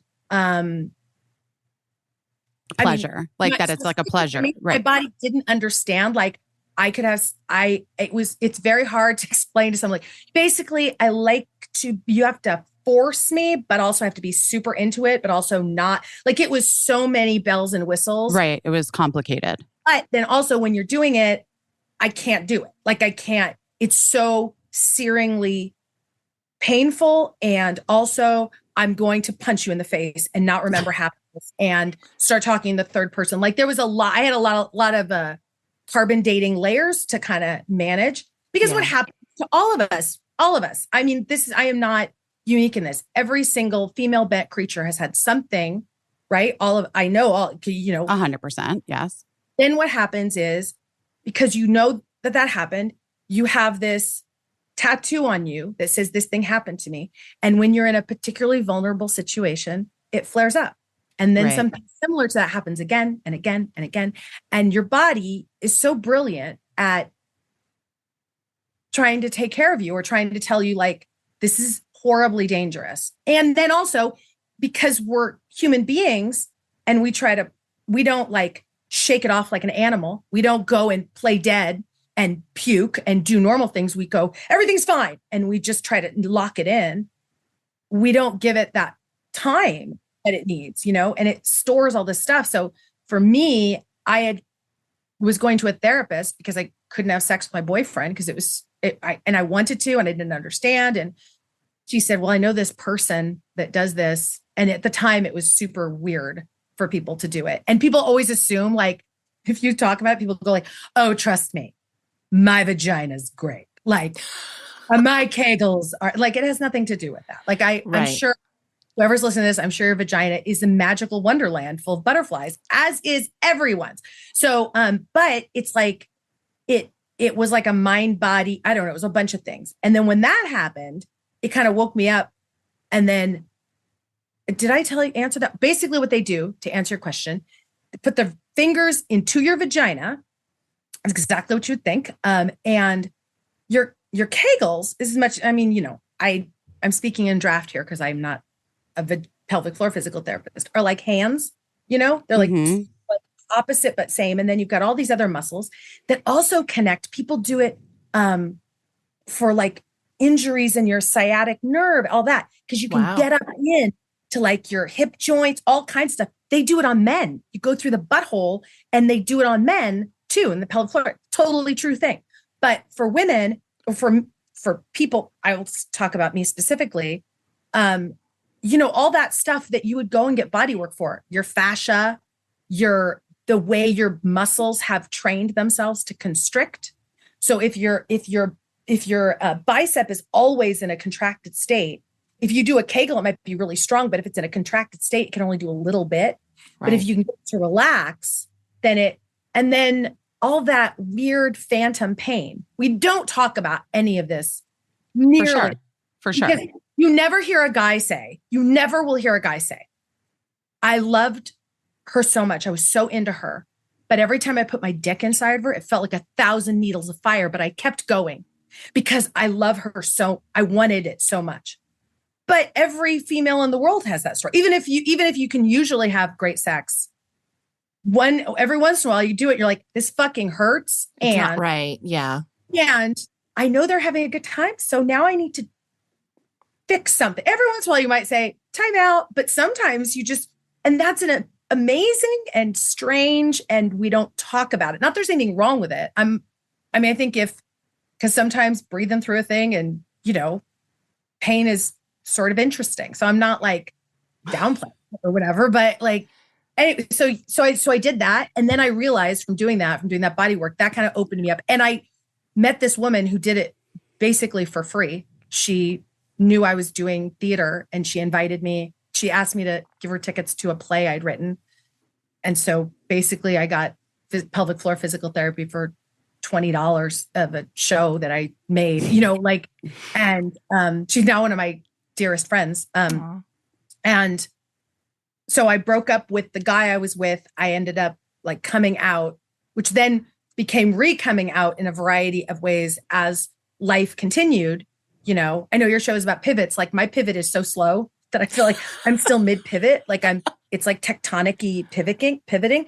But then all of that stuff, like that person that I was like, he's my best friend. He's my writing partner. He's married. He's got a 12-year-old. We're thick as thieves, but our relationship, it starts over here and then it goes over here.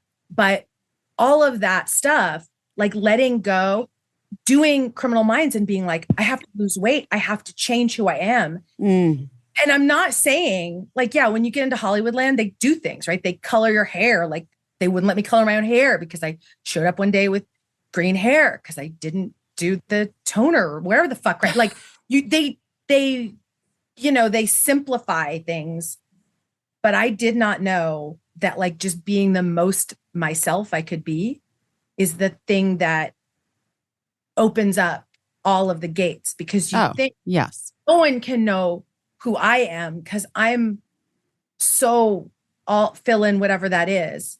And oh my God, there's no way I could be like, if someone told me, like I did so many like the Criminal Minds thing. And then I got cast in this play called Fat Pig, which was a Neil LaBute play. I know the play. I've seen it. Okay. It was me, Andrea Anders from, she's now on Ted Lasso, she plays his ex, Scott Wolf, and Chris Pine. And actually, April Webster came to that show, and that's what got her to put him in. And in that thing, it was like during Criminal Minds, I had to gain 50 pounds and wear a fat suit and roll around on a bed with someone that everybody said, like, oh, this is this hot guy. And like, I always thought, like, when you become an actress specifically, to gender it, you have to be a certain way. You know what I mean? You can't be this little queer weirdo who I didn't even let myself be myself. I worked so hard to try to not be that girl that got trash canned because I didn't want to get trash canned anymore. And then you realize, like, no, I think you're supposed to like be the most you can and then be like, yeah, and you still don't get to trash can. Like, Right. Well, it's interesting that these two, like, well, this professor that you had that is supposedly like an authority that's teaching you told you like that this world isn't open to you. It's not for you. I was a casting director. A casting director. she was the ex-wife of one of the teachers at school. And look, she was a brilliant casting director. Sure. And here's the other thing. She wasn't wrong. Well, here's what I would say to that, Kirsten. Yeah. I would say she was of a time and a moment and indoctrinated in her own bullshit that so deeply that she couldn't conceive of a possibility of a different way of being received, and also couldn't see her own part in the oppression. Absolutely. I totally agree with you. I think that what gets me through the day is sort of an annoying kind of radical responsibility of things, because I always look at it like she provided me the contrast that gave me the ability to not be that person, right? Like, and so I am so anti-gatekeeper. I'm so anti, like, I will do whatever I can to kind of, how do I like, and that will never break. Like, I make all kinds of shit all the time, but like, I haven't gotten to the point really where the shit that people would like see would be besides Criminal Minds. Like, I made a movie, but like when I made that movie, I spent $1 million of my own money that I have. I made that movie, but because I wanted to make a movie with people I knew were talented that no one would know. And I wanted to show people, I wanted everybody that I know that was talented that other people didn't know. I wanted them to make a living wage, to have insurance for just 3 weeks, just so they knew what it felt like. Because I know that for me, what that did. And what that ended up doing is the girl who does my hair on Criminal Minds got Taft-Hartley'd from that thing. I know people who have jobs who got Taft-Hartley, who moved into their given things in show business from that movie. I didn't make any money off it. You can watch it on wherever streaming you search Kill Me Deadly, you will find it. Like, I do things like that. I'm doing a show on Thursday and next week that I made up called Bits. And it's basically like a salon where people that I already trust and already know can make things, like Drew Droege and Tom Blank and June Carroll and some musicians, some really talented people, things that they're making 10 minutes, just a bit, 10 minutes or less of a thing that they haven't fully created yet. Yeah. Because I really think that the act of putting it in front of people makes you, it teaches you like where you're going. I have to say, I think it like so frequently that is when the ideas become clearer to you. And also when it becomes obvious to you which ones to bail on. Yeah. We so often do these things like salami, like things for the audience or to showcase. And I love, again, I'm reading this book called The Rise, and they talk about this dancer, this famous choreographer, and how he did this dance and it got panned. The act, meaning it was horrible. But what it ended up becoming was genius. But it was years later. But it's like, to have the ability to be like, I'm making something, here it is. It's a bit of it. I'm not going for the whole orgasm of, look at this thing I made and it's done and it's complete. I'm intentionally putting myself in a room full of people to be a little awkward. And it's not for the fame of it, the money of it, the whatever. You know what I mean? I'm going to give everybody $15 for parking. That's for fun. And cookies and booze. But like those things, I think the fact that I have that, and that this entire thing was based on like, I'm in the middle of struggling writing something, but I know this amazing creative named Joel Scher, and he's amazing. He's just a genius, and he needs a way to get his things out. And I was like, we're going to do this. And that part of me that's like, we all need to make a thing because it makes the world better. Let's all get together and get in the barn for the sake of doing it, is because of her telling me, you can't do this. But right. This isn't for you. And you're like, no, this is for everyone. Just told me like, you're not invited into the club. Mm-hmm. And so that part did burn me because I still feel like I'm never invited to the club. I'm always surprised. Like when the publicist, what's when interesting the publicist that I had sent me the thing for this and said, you can do this, I was surprised. I was like, what? No, really? Both of you. So that's how I. Well, we just want to talk to someone that we like. I've been having this discussion so much recently about, honestly, Nutrafol. Like, literally the product itself. People have been bringing it up in conversation. And so much of it is friends of mine. Listen, guys, I turned 44. Okay. Yeah. And hair changes happen. They can happen due to age or biology, lifestyle, whatever. I mean, many different reasons why. And no matter the root cause, get it, of your hair concerns, Nutrafol meets you exactly where you are with science-backed formulas tailored to your needs. And it actually works. It really does. The hair care products that you use can make or break your hair health. Everybody knows that. That's why, we don't want to overwash or color treat. Heats. I try to avoid heat styling when I'm not working, or going out to an event or, whatever. Yeah. Nutrafol's hair growth supplements target the root causes of thinning hair from within.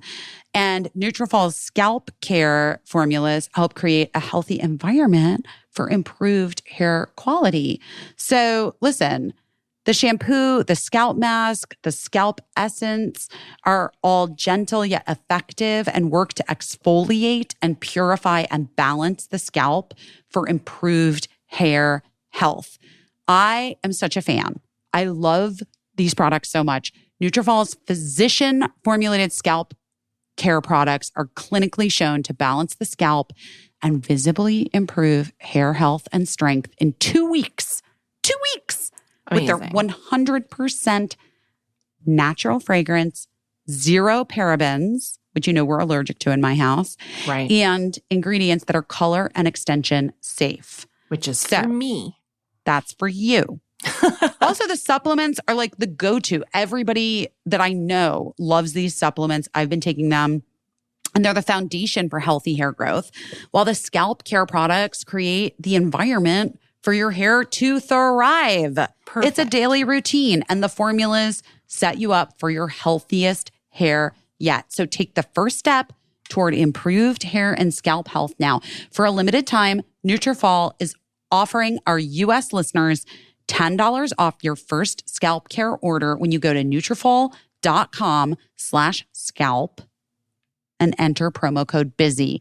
Find out why over 4,000 healthcare professionals recommend Nutrafol for healthier hair.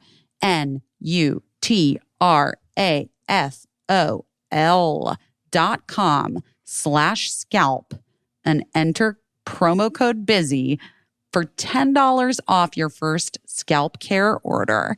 Available only to U.S. customers for a limited time. That's Nutrafol.com/scalp, promo code BUSY for $10 off your first scalp care order. Okay, here's what I'm going to say to you guys, okay? Thrive Cosmetics first came to me and Caissie because they were interested in possibly advertising on the podcast. And like we always do, we're like, please send us the products first and then we will figure it out. Okay?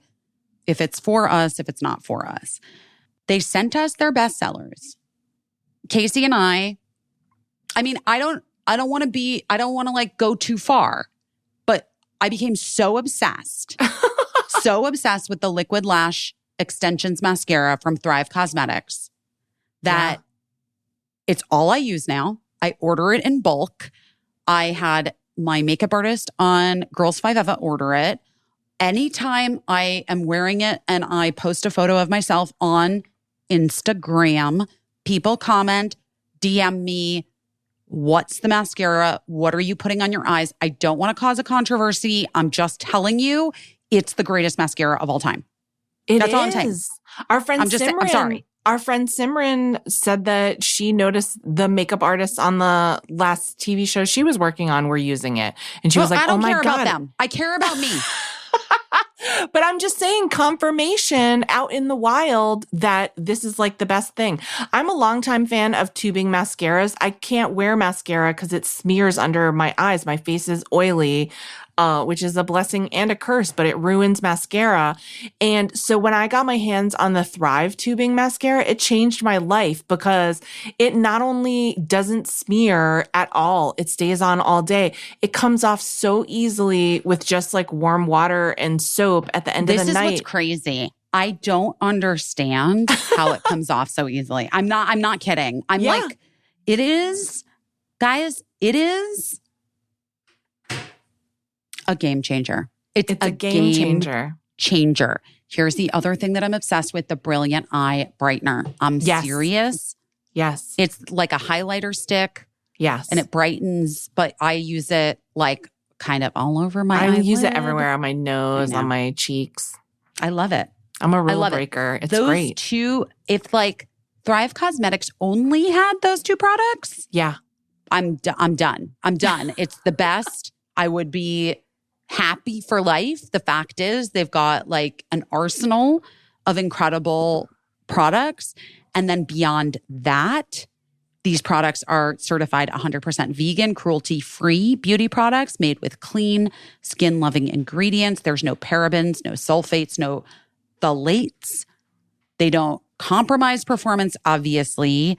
And the reason why they're called Thrive Cosmetics, and cause is spelled C-A-U-S-E, is because a part of their mission, every purchase supports organizations that help communities thrive, such as those battling domestic abuse, homelessness, cancer, and more. We personally went through the list of all of the organizations that Thrive Cosmetics supports and gives to make sure that nothing was problematic, guys. I just want to tell you that. We did that for you. You don't have to do it.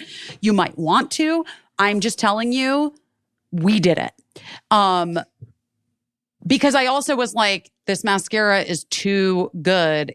Liquid Lash Extensions Mascara, guys. Get it from Thrive Cosmetics. Okay. You have to try Thrive Cosmetics to see for yourself. Right now, you can get our exclusive 20% off your first order when you visit thrivecosmetics.com/best.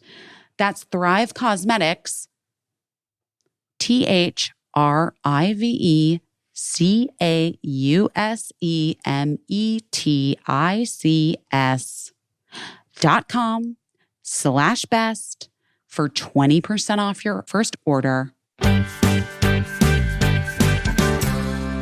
What's interesting for me is you were saying that you hate gatekeepers. I think Busy and I feel the same way. And also, like the story that you're describing where there's a focus group and everyone pins the dial for this character, Penelope, that you're creating, you know, sort of like you're bringing something. All they wanted was to balance out the gender. And here you brought this like quirky realness and freshness in your own clothes and your own glasses that they weren't planning on. And it suddenly like became undeniable to gatekeepers. You know what I hate even more than gatekeepers? I hate gatekeepers that deny something that is undeniable. Like I hate when a gatekeeper is told by the masses, no, everybody actually really likes this thing. We're into it. We are hungry to see this. And they're like, no, in my expert opinion, the 1,000 of you are wrong. You guys stop talking about yourself. I mean, but really, no, it really is. But I do believe there are gatekeepers that don't want people to know. It's almost like they don't want people to know about this kind of a show, or they didn't want people to know. There was a producer at Criminal Minds that would look at me, like he'd shake his head, he'd look at me and he'd say, I don't know why you test so well. And he would be mad about it. Like, and I didn't understand. He fucking said that to you? No, he would That's mumble, wild. like it was the weird, and I didn't know what it meant. And I would go to people like, what is that? And then you find out there were actors, not any of the people that we know, none of them we cherish and love and hold them dear, that were angry that I was there, that were like actually like mad that someone like me, who somebody this is ages ago, said they wouldn't take publicity pictures next to me because in real life, I wore too many non-natural fibers. And I remember being like hurt, but not understanding. And then going back and looking at my closet and being like, oh, she's not wrong. She's not wrong. She's right. Oh my God. But also like that sort of rage of like, you don't even know the fucking lingo. You don't know anything. Like you're just this weird little gutter rat. Like the rage that people get by that, like, you got in. And I think it comes from what you were saying before. A lot of times, namely women, game and don't like that, like, how fucking dare you?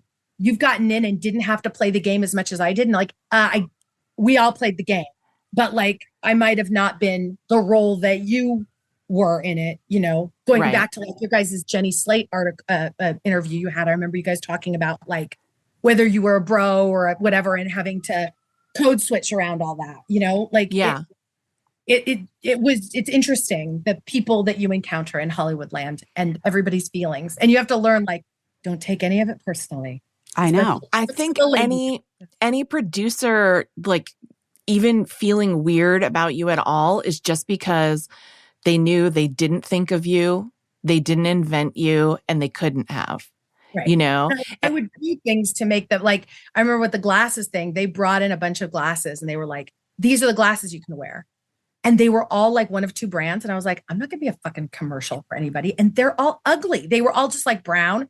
And I took my own money because suddenly I was making money. And I went to LA Eyeworks and I spent $20,000 on glasses and they were way better than theirs. And I was like, here, they're my prescription and they're non-reflective. And they're better. I didn't do it bitchy like that, but then they were like, oh, okay. So I kept doing things like that would both piss them off, but also kind of make the thing better. Like the entire desk was shit that fans would come up to me at plays or things and be like, I made this for you, whatever. So like that whole desk was like a weird little living document for fans. So you could see the whole last 4 of the last thing. I had an impeach the motherfucker already button that I would put in various places. I had Roe v. Wade shit. Like, no, it was like, you'd have to look for it, but it was like a little secret of like, I love that.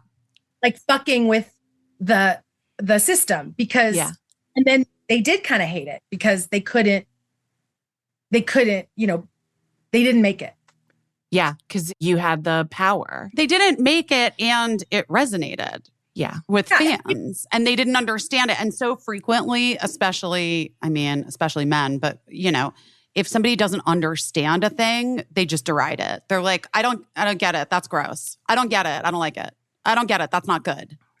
Right. And I think one of the great things about the show Criminal Minds in general, and I mean, it's a procedural drama. It is absolutely not for everybody. I've co-written 5 episodes and I've maybe seen in total 7 or 8 episodes of Criminal Minds because it's too violent for me and I get to like, I can't watch it.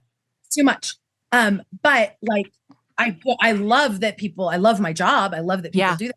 but like that character, and I would say all the characters, was a testament of, yeah, I brought in my own things, and the writers and the design team all yes-anding each other.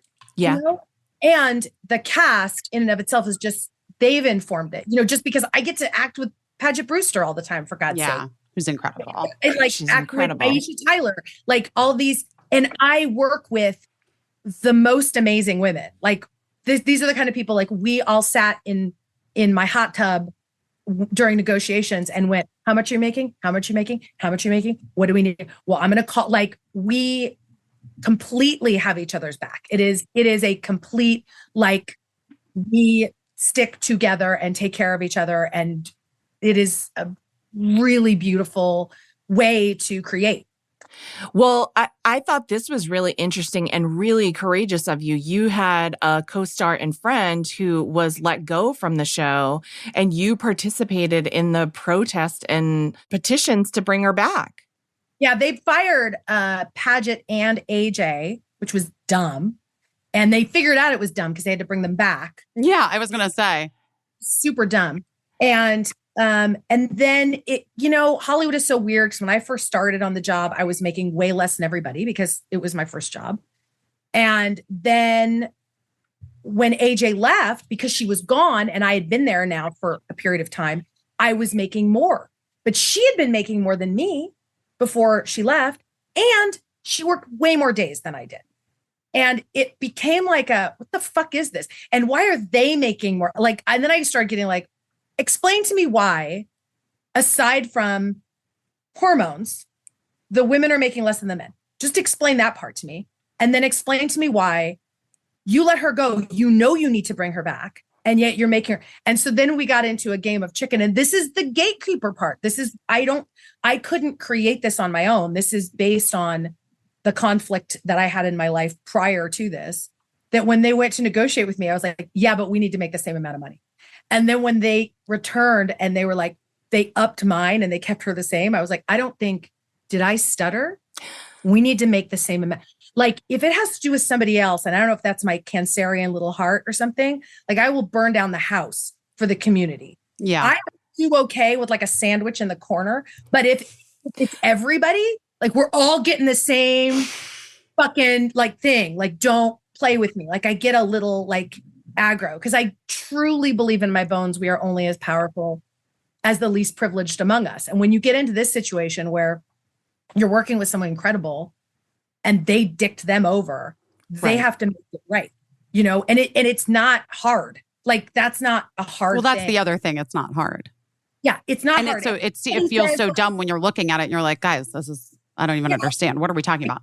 That's so like, I guess it's nice, but also I can't live with myself, like working with someone like, and I have that power. Like I couldn't go to work knowing like that was at the time where I was working like 2 days an episode. Maybe I would start work, finish usually 1 day an episode because it was just in the room by myself. And she works every day in like Reseda and Valencia. And I work 20 minutes away because it's all in my office. But I think you being like that is probably why, I mean, this is maybe a leap, but I'm willing to make this leap.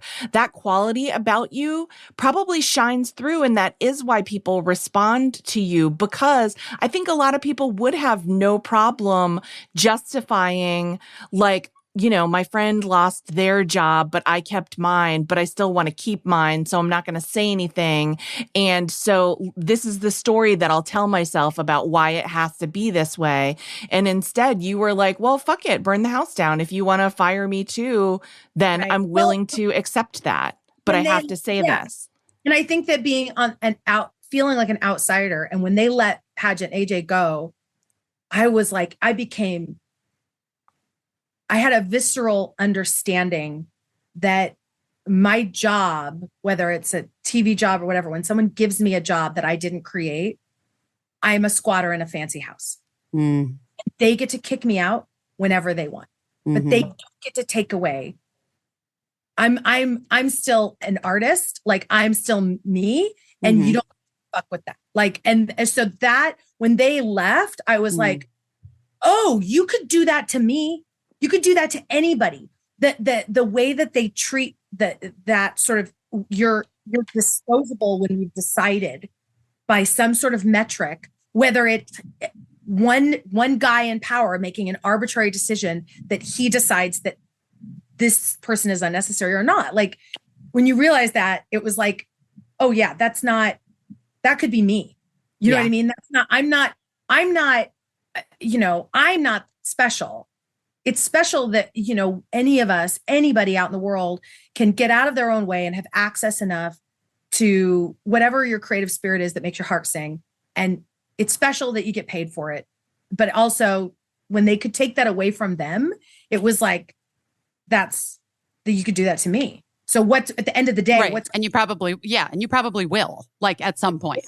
Oh, absolutely. Yeah. Right. And especially like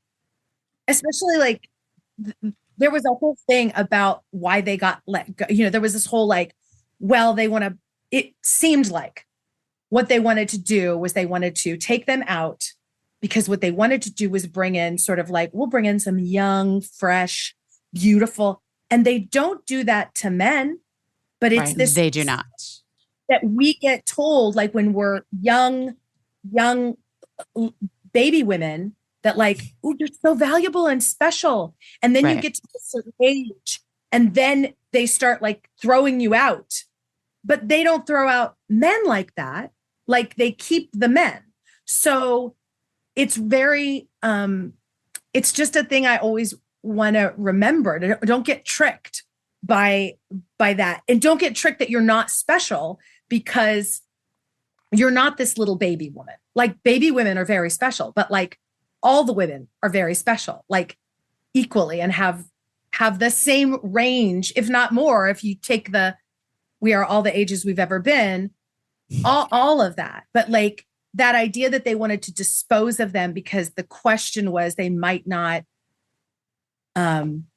provide what they were supposed to in terms of their juiciness as a female being is like, that's not true. That's a lie. Yeah. Right. And it's a lie. We get told so much that television lets you believe it, but it's a lie. Like in life, I don't live like whatever somebody told me 51 was going to be, I'm getting used to it. I turn 51 next week. So I'm practicing. Next week. Happy birthday. But like whatever people told me this was going to be, like me was going to be here, it's not. They were lying. Sure. You know what I mean? To kind of keep all of us ladies like in our place or something, I think. Yeah. Yeah, I agree. What you're saying reminds me of like an epiphany I kind of had early on, like in my early jobs, people saying like, we're a family. This is a big family. Oh my God. I just had this conversation with someone the other day. And then like suddenly a really important member of the family just got fired, like surprise fired. And I was like, oh, do we fire our family? How does that work? That's why I've been really careful throughout my career when I've been in a management or higher position to never go around telling everyone, well, you have to put up with this and all the quirkiness because we're a family, and you owe me this because we're a family. Right. And, and we have to have each other's backs, because we're a family, because then when you turn around and show that it's a business, which sometimes you have to do, or sometimes you don't, but you do it anyway, then it becomes instantly obvious that it never was a family and that, it doesn't work both ways. Right. I think it becomes a family because you're sitting there with each other for hours and hours and hours, and like you're eating some, I don't know, celery sticks and you can't finish them. So you turn to the person next to you, like, you want half? And then you spend all this time doing that. And these moments happen that you're bonded. Yeah. But just like, what is that? I can't remember whether your actual family is called your illogical family or your logical, but just like the family that you were born into, there are family members that you don't talk to. Right. Exactly. There are family members that it doesn't matter how close they are to you, you cut them off. And so like, and meaning, I'm not saying cut them off, like fire them. I'm saying that like we all have to pay attention, especially in Hollywood land, I think to like that, I don't know, that little, there's always that little voice inside of me sometimes, even when I really like somebody, that little voice, the little small little beings inside, like, be careful. Yes. They're fun and shiny, but don't open up too much. No. Right. Well, yes. Look, that's like in relationship too, because I've been listening to your thing, and I'm here to tell you that I am now 3 years in to like the best thing that's ever happened to me. And I found it on Tinder, and I could teach a class on online dating, and it's not the class you think. I know so much about it now. And I was on Tinder for probably 45 seconds because Tinder is a terrifying hellscape. But as like I'm gonna try. But now that happened, and I guess that's why I needed to. But my point is, it's the same thing in any kind of relationship where you're always navigating which version of me and what part of me is being drawn to this person. Is it is this a trauma response? Right. Is this my trauma? Right. Is this who I want to be all the time? Is this person, can I expand, and am I accepted totally, or am I partitioning parts off? Right. You know, do they give you that, as my therapist calls, like, it's the difference. It's a fuel system between adrenaline and passion. Passion not nearly as interesting, but it's a lot long burning, and it, ebbs and flows. But adrenaline, fuck, like it is like, you know what I mean? When that love bomb hits, like, just get it in my veins, and the franticness that comes with that, the verbal puke and whatever that can also come with me when I get happy in Hollywood land, when I meet somebody I love in that world. Kirsten, you said something that I thought was really funny and interesting. You've been quoted as saying that you're as queer as a purple unicorn singing Madonna. 5 minutes. Yeah. It's true. But that also that you don't identify as bisexual, even though you have been partnered with men and women. Yeah. I go back and forth about that just because it's troubled other people. Like, I don't consider myself, a lesbian anymore. Like, I thought I was like, when I came out and I fell in love, and I was, and then I was, even before I was partnered with a woman, before that, I was like, okay, this all makes sense now. Like, all of this makes sense. And I thought, then I was troubled with the, like, when I actually decided, no, maybe I also have feelings for men sometimes too. It was very troubling, because then it becomes like, oh, is it the sexual trauma? Is it the whatever? And you start judging it. Like, where does it come from? I don't give a fuck anymore. And I know that this is just the way I show up. And I think that sexual fluidity is much more normalized now, thank goodness. But there's a bell hooks quote, I just saw it today too, about queerness, that is like, queerness is both, yes, about sexual stuff, but it's also about, having to navigate the world being different, having your own differences, and understanding that you're always going to be different. But for me, sexually, it's like, I'm not straight. I'm so not straight. And I'm very not straight. And so it's hard for me to say, it's hard for me to say bisexual, because it doesn't always ring. Queer rings better for me. And that's kind of what I love about, I'm a little more like, I'm like a sapphic bisexual. I don't really know. And that's, like, I still try to figure it out. Like, I'm surprised, because when I was dating men and women. I was surprised that I ended up with a guy. He's Canadian. So it's not entirely, but he's super crazy hot and like fun and smart and sexy. He's a veterinarian and a musician. And like, he's only 165 days younger than me. He dresses cool. He knows all these cool things. He speaks French. He's Canadian. He's like all the things. He's like, and he's smart and funny, and he's got a 7.5-year-old. So now I automatically have this lovely little family. My point is that what I realized is that I always thought I would find these great people that I was with, and they were great, but they just weren't where I needed them to be. Mhm. And I thought if I kept, building them up, they would see how great I am. I see how great they are. I will keep inspiring them. And I learned this through being with him. And it was like astonishing to me. It's beautiful. The only people in the world that see you as who you are, as the beautiful, weird, all the things you want to be seen as. The only people who see you like that are that. You have to actually be with someone that high to know that you're there. So they can't even see you. So you're shooting a fire hose of love and beauty and whatever at an aperture that isn't big enough to accept it. And the only thing you can do is you got to find somebody with a fucking huge aperture that can shoot that amount of love at you and can suck in what you're offering.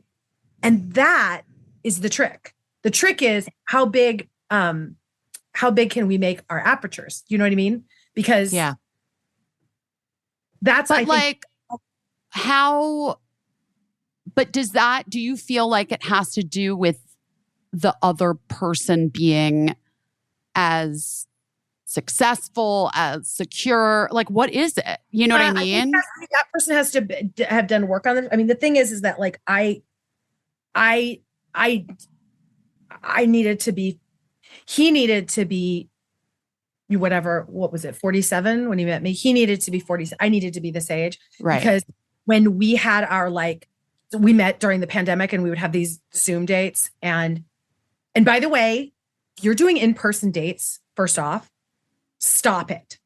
You should be only doing a Zoom date. Your life is too precious to go park or whatever. They get 25 minutes and one drink with you, because also you get to see what's in their background. If they've decided to just take the computer by their bed and they have nothing, they have no headboard, you get to find these things out and then cut it off immediately, which is important. Oh my God, that's actually genius. It is. That they is also genius. Don't get your phone number. You give them a burner number.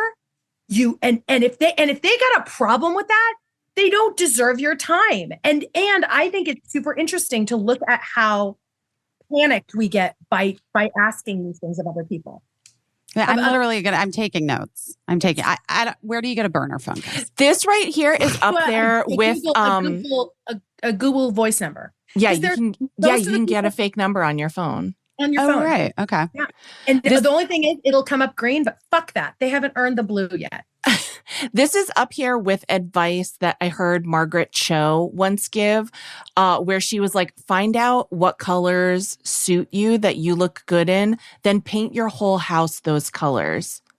It's like what's the guy that's with, oh God, what's his name? Simon Doonan. He says, once you find the lipstick color you like, figure out how long you want to live and then buy 100 tubes of it. I got 45 more tubes to spice it up. I still need more because I'm going to live longer than that. But yeah, I think that's true. I'm pals with Debbie Millman and Roxane Gay, and I was telling them all of my stories. We were sitting at dinner. These are our couples, our double date partners. So me and Steven, this is what I mean by we bond with other lesbian couples. And so we're sitting there talking, and I'm telling them all the things, and they were like, you have to write a show about this, which is how Bits started, how my whole idea about Bits started. Because I was like, I do need to write a show. So I've been writing, because what I would do is I would go on dates, which I recommend you do. When you go on a date, get your phone and make a voice recording of what happened. Tell yourself what happened, because you will write that story. You know what I mean? We rewrite those stories to fit up. You want them to fit, they fit these things, and then you try to build it up. There's just so much stuff that people do. I think, well, it also depends on what you're going for. Because I was never going for I can't have sex with someone unless I know. Girl. Yeah. I need to have a conversation with you. I need to know what your teeth do after. I need to know what you smell like when you get nervous. I need so much information Same. before I'm going to get that close to you that like, I'm not, online dating becomes it's like mostly weeds. You're like wading through, you know what I mean? And I'm also a person that can't tell if someone's cute or not until after I've had a conversation with them. So, Oh, same too. Also, 100. 100%. Like, they're so hot. I'm like, huh? What? Like they are? I can't, no reference, which is probably why the whole thing with me and Shamar, which is why I think I had that job for so long, is that I flirted on the show with this guy, Shamar Moore, in completely inappropriate ways, but I had no idea for a few months how cute he was. How legendarily hot Shamar Moore is. Not show up for me at all. And like, and so it made him hustle. You know what I mean? Now don't get me started. He wasn't used to it. I think if someone is like turning on another thing about me, oh my God, I'll just here, it's embarrassing. And we are both Cancers. what's your rising? I'm Leo rising. Oh, I'm a Libra.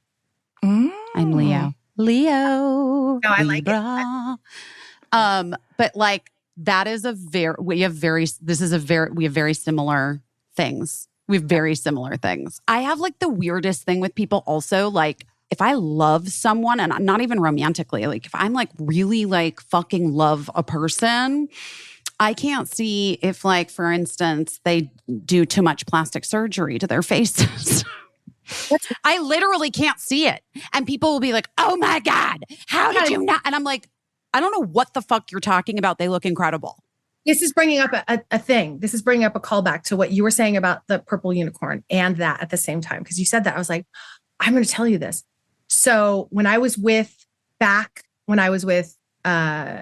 Finney, who's now like my best friend, who I was with for a long time ago. I remember he was like, you got to see the show. And we got the DVDs of Freaks and Geeks. And this is when I was coming out and stuff. And I had a hard time watching it because I was both scared, I was terrified, and turned on by Busy Phillips. I was terrified. And also I couldn't tell if I wanted to be her or have sex. I was angry and upset and confused. And I remember flash forward to whenever that was at Largo, when you first came to do Thrilling Adventure, and I was doing it that night. I was the first person there. I'd gotten there early, and she walked in, and I really mean this in the third person because now it's like, oh, that's Busy and life. Yeah. Like she walks in, and I was like, oh God. And I turned into myself at elementary school, where I used to like bond with like the hot girl that I wanted to not sure if I have sex with. And all I would do is try to facilitate her getting with the guy she wanted to be with so I could hear about it. Right. If I would him or like, and I just felt so terrible and creepy and like Mr. Tumnus about it all. And I remember you coming in and not knowing where the wine was. And I was like, it's right here. And then always important. Always what I was looking for. Calm down. And so it's funny because when you were saying like, I sometimes with people, I can't tell, I talk to my therapist about this a lot. Like, how do you admire? How do you have a crush on someone? How do you look up to someone and still feel your own power? How do you do that? How do you, because I decide that it becomes hierarchical. Thank you, fucking capitalistic patriarchy bullshit. Mm-hmm. Like I decide it becomes like, someone has to win. And in order, it's show of love means you win. You know what I mean? A show of love means they have the stuff and I don't. And so I will support instead of just be my own other bright, different version of, I'm seeing in my mind right now, different colors of My Little Ponies with little gems, like be my own. God, yes. Like shooting gem. And we're all together, flapping our Pegasus wings in the sky. Yes. It's one little pony. It's all now all the women, all the colors, they're shooting, but I think that's true also in relationship. Like, how do you be like, fucking, I'm into you and I'm all about it. And I so into your expansion, whatever. And you know what else I'm fucking into? Me. And I knew that actually when I met my beloved, I remember we were having a text exchange before like we talked, which also I think they get like max 3 or 4 texts because people can trick you in texts. Max 3 or 4 before you have to take the leap, unless they have, which they should, and say, I would like to put a voice to the face and have like a minute phone call. And then after a minute phone call, they get it over with. But we were talking and he said, what do you think all this online dating thing is? It's like terrifying, right? And I remember writing him. And when I was done writing the text, I'm feeling like it doesn't even matter what happens with this. I just know that something is, Kirsten has graduated into something she wanted to be. Because I said to him, I resigned. I said, I'm rare. So I'm pretty resigned that it's going to be rare for me to find somebody. But I believe that for me, the pursuit of primary partnership is a sign of health. So I pursue it. But I'm a really good girlfriend, boyfriend, husband, wife, partner to myself. So I'm not going to be with anybody unless they can improve upon the really great life I already have. And I meant it. That wasn't like lip service. That was, I mean that, like, because women, we do better anyway by ourselves. And 100%. like, I can be perfectly happy. I can have all of the orgasms with just me on the bed with the cats, not using the cats, but just nearby. We get it. I understand. I personally kick them off, but I don't know. There's something Victorian about it, man. I think this is really, it is really sort of, but here's the thing that I would say too, because as you said, your pivot has been a really slow burn pivot turn. I would say for a person who has had a great deal of trauma in their life and specifically like sexual trauma, to even just hear, I mean, I'm talking personally for myself, also our listeners and, whatever, like to hear that you at this moment in your life are like, I did it. Like I broke through and I have the partner that I want and I love myself in the way that I mean, I don't know if there was a point at which you were like, I'm never going to love myself in that way, but I can imagine that there might have been. Yeah, it flares up. Those things flare up, of course. And it's not at all, it's something, it is like, it's like a daily practice, like, especially when you've had sexual trauma, this idea that like, you're just going to wake up one day and like, I just, first thing in the morning, I jump on my washing machine and I have an accidental orgasm. And then I, like, that's not it.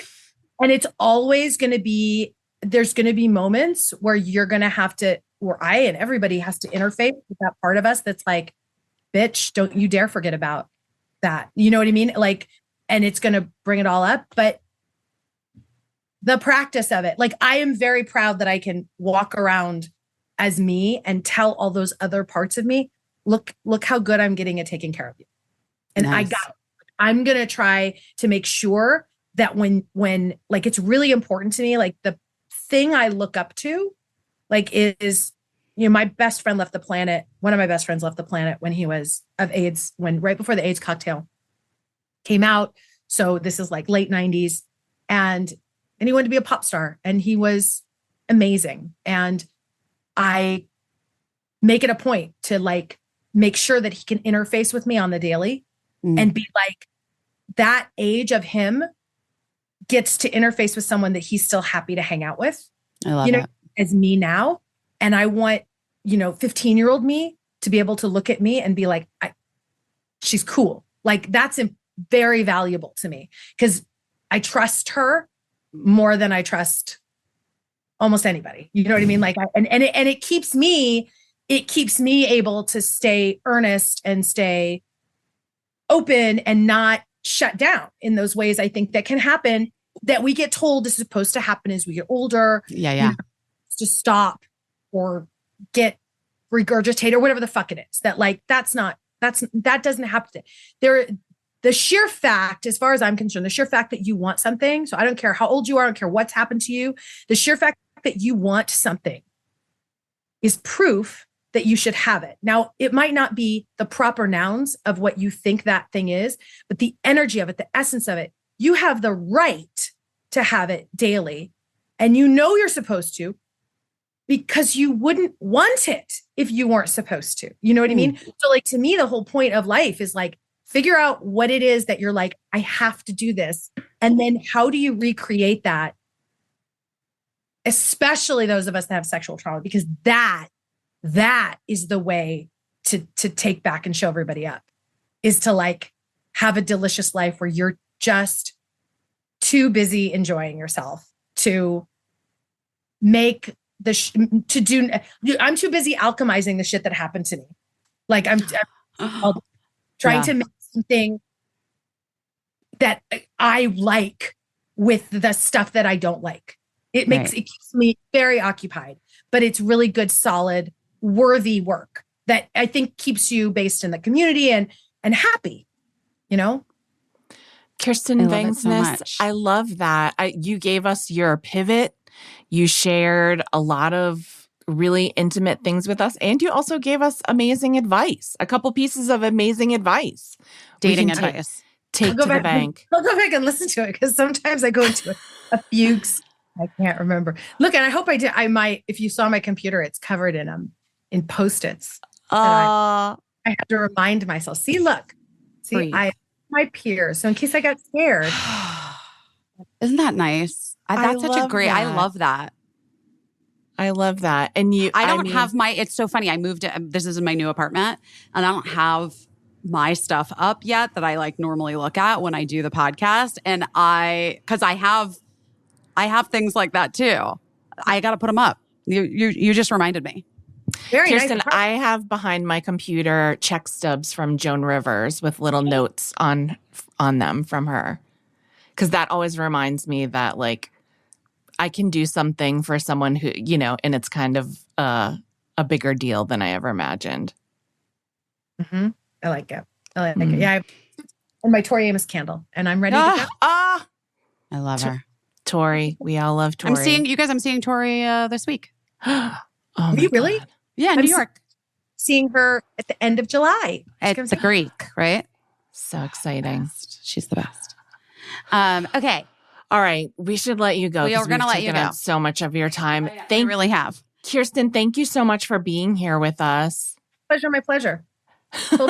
And we'll see you around town. We'll see you in LA, maybe at Largo. I know. I was also bummed that you weren't in Thrilling Adventure Hour this time. I had tickets to go see the Indigo Girls. And that makes sense. Also great. I know. I had to go. Truly, you did. You did. I wanted to see you guys. I'm sorry I missed it. You know what? Next time. It was so good to see you, and so great to talk to you. Yeah. Thank you for having me on. Oh my God. Thanks for coming. All right. We'll talk to you soon. Goodbye. Bye.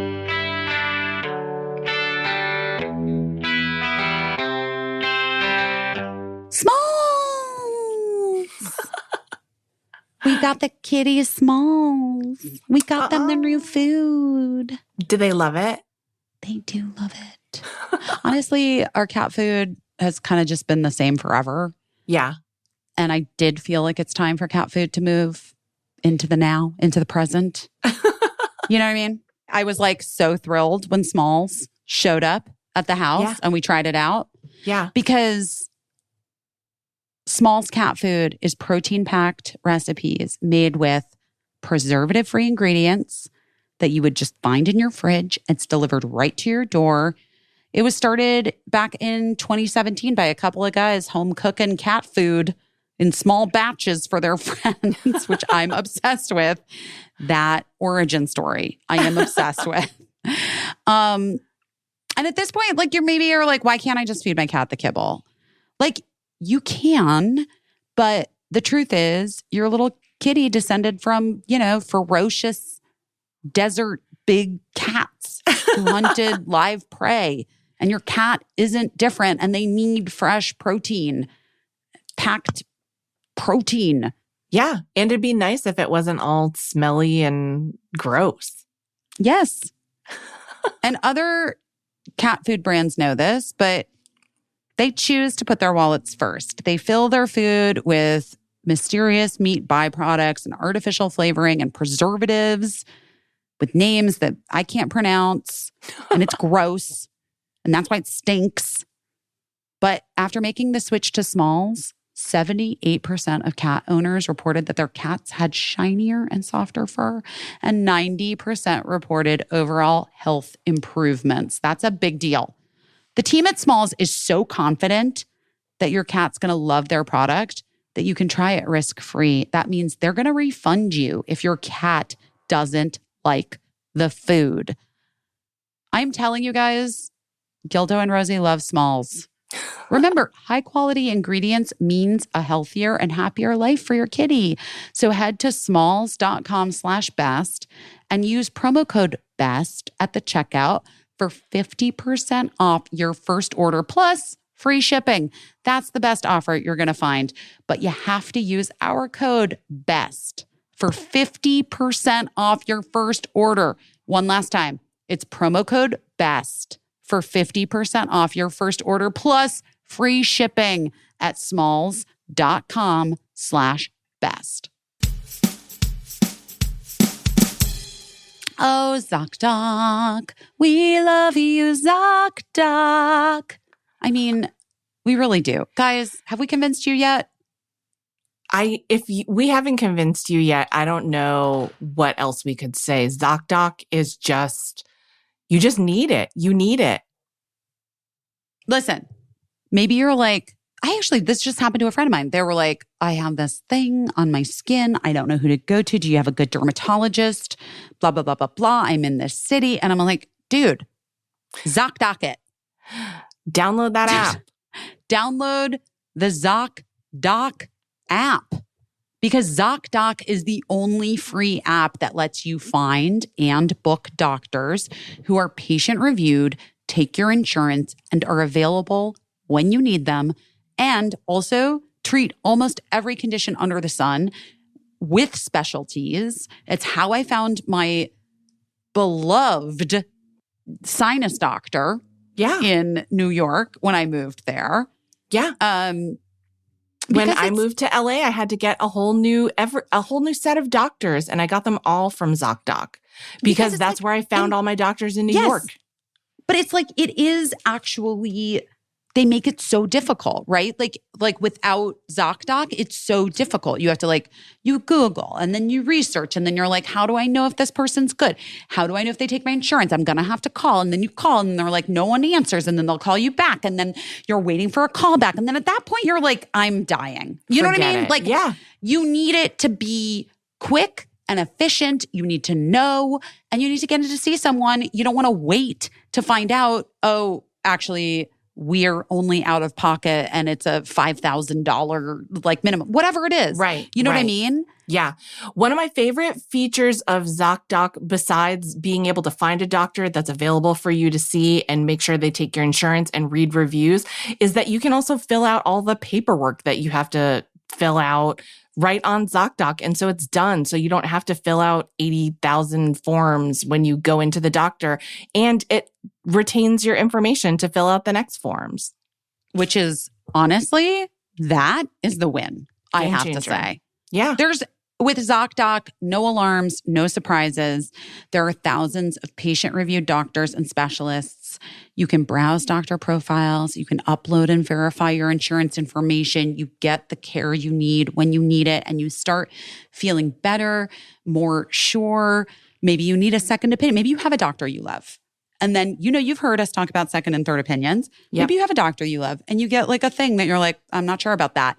This is where ZocDoc comes in clutch, because then you're finding where you're getting your second opinion or your third opinion.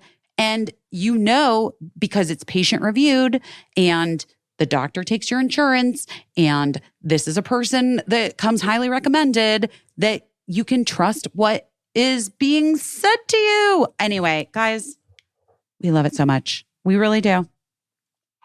I can't recommend it enough. So go to ZocDoc.com/doingherbest and download the ZocDoc app for free, and then find and book a top-rated doctor today. Many are available within 24 hours. That's ZocDoc.com/doingherbest, ZocDoc.com/doingherbest. I really appreciate her candor. I really appreciate her. She's just, I really like her a lot. I like her too. She's so fun and she's so kind. And she's just one of those people that I've known on social media forever. So I'm always so happy to like meet someone and confirm that they are indeed great. And I knew that she was great from Thrilling Adventure Hour and the few times that we've been able to like, you know, do that show together on stage. Yeah. But also like, come here. I know. It is fun though for her to look out and bark at people. Yeah, dogs of course. Passing through. Anyway, I really appreciate her candor and her honesty and her openness with everything, like her experiences and what she's been through. And, you know, we didn't get to this, but I like genuinely wanted to say, like, I would love to read her book. Yeah. I really feel like she's got a book in her that needs to come out. Yeah, I would agree. And so Kirsten, if you're listening to this part of the podcast, I just want you to know we're ready for the book. Get typing. Get on it. And also Caissie will ghostwrite it for you if you need it. Someone mistook me for Jessica Simpson recently. Really? It was so strange. Yeah, no, not like not actually. Yeah. But sort of like almost like theoretically. Like they theoretically mistook me for Jessica Simpson because he was like, oh, I'm such a huge fan. And I was like, oh, that's so sweet. And he's like, I loved your book. And I'm like, thank you so much. And he's like, my friend was your ghostwriter. And I was like, well, no, he wasn't because I didn't have a ghostwriter. I wrote my own book. Right. And he was like, oh, wait, what? No, oh, no. I'm thinking of who's the girl? Who's the one? And then he like made me help him remember whose book his friend ghost wrote. Yes. You know? Well, whoever helped her with that book, it was great. Well, it was this guy's friend. Yeah. Yeah. Who was eating lunch across from me. And then he was like, your book was great too. You didn't have any help? And I was like, no. And also, stop being rude. What the fuck is wrong with you? That's like, so funny. People are so weird. Okay. Tiny beret. Okay. So here's the story. You guys know I have like one of my close friends is going through treatment for we haven't talked too much about it. I don't, because she doesn't really want to talk, like, and I'm just, sure. But one of my friends is really sick. And I fucking love her so much. And she's like the best. Yeah. The fucking best. And I mean, Gina with this toy in the background, but whatever. We'll just let her, we'll let her be. She's having a moment. And our other friend, Christine, friend of the pod. You can follow her on Instagram, Chrissy B. Chrissy. The cutest, has the best fashion. The three of us have been really, really good friends since high school and went on that Europe trip together that I'm writing the movie someday. Someday is happening. It's happening soon. This is the moment. I'm doing it now. Anyway, I've like started, I need to finish the outline and then I'll start writing it. But that's like not scabbing, right? If you're just like writing a spec script, no, it's not. You can I'm answering my own question. Yeah, you can write it. Okay. Yeah. You're not being paid to write something. Also, I'm not in the fucking Writers Guild because I never met the points system or whatever. Right. I'm like close. Right. Okay. Anyway. One of the reasons why I was back in New York was that I could go visit my friend. And we had coordinated because Christine was also going to come from Arizona. And so we could all be there together. and hang out. And so flashback last month, Christine, who posts the cutest outfits, and she puts together things from like Target and like whatever. She's like just she's just cute and fashionable and the best. And she had posted an outfit of herself wearing this like teeny tiny beret. And I was like obsessed with it. I'm like, I need that beret. What the fuck is that beret? I'm obsessed. What is it? And she was like, oh, I got it many years ago at this place in Paris when Jer Bear and I were there. And I know it's so cute. And I'm like, yes, I'm going to need one, I think. But then that was like kind of the exchange. Do you know what I mean? Like that was it. Yeah. So then we're hanging out with my friend who's like, just in bed, like basically in bed. Yeah. It's interesting because I do want to talk about it, but I also want to be very respectful of her experience. Yeah. But it's like so wild to me that all the things that I've ever seen, like, don't nail it. I know. Because it's so much weirder and funnier and more horrifying and better and more full of love. Yeah. Than could ever be captured in a movie or on a TV show. I'm sorry. It just, Yeah. No, you're right. So we're just together like this full day, the three of us like in bed, doing crafts, sometimes sleeping, sometimes crying, sometimes laughing a lot. And at one point, there was sort of a lull. Well, actually, I got annoyed about something. I got like really annoyed about a text I got. And I was like so fucking angry about the text. And my friend was like, well, like just what, like explain what, like what can you do about it? Like let's talk it through. And then I just, in that real time like moment was like, I'm mad that you're sick. Like, I'm not mad at this person that can't do a thing that I asked them to do. Like, I'm fucking pissed about this. Like, this sucks. And this fucking sucks. And I want to be mad at someone. So I'm just going to take it out on this other person. But fuck, I can't do that, can I? And she's like, you really can't. You really can't do that. But I'm glad we talked it out. She's like, and I love you. You're really weird. So anyway, she's like, Chrissy, do you think it's time to give Busy her birthday present? And I was like, you guys did not get me a fucking birthday present. And Chrissy's like, I did. Wait, but I didn't wrap it. I was like, please don't wrap it. Wrapping is such a monumental waste of paper and environmental disaster. And like, we can't, wrapping paper, like, I don't know what the future is. Like, just take this scarf that I brought and wrap it, whatever it is, just wrap it in this scarf and whatever. And Christine's like, no, I have a better idea. Close your eyes. So then my eyes were closed. She's like, put your hands over your eyes. Okay. And then I was like, all of a sudden I had that thing, like I felt like I was on Fear Factor and I was terrified of like, what the fuck are you guys about to do to me? You know what I mean? She's like, put your hands out. So I put my hands out and I was like, guys, I really don't like this. This feels very scary to me. Are you going to put a plaque? What's happening? And then I felt very gently this thing land on my head, AKA mon chapeau. And I opened my eyes and I was like, oh my God, is it? You got me my own tiny beret? And Christine and Kate started laughing so hard. And they're like, no, we got you the only tiny beret. It's Christine's. Aww. And I guess they had decided to get me one for my birthday.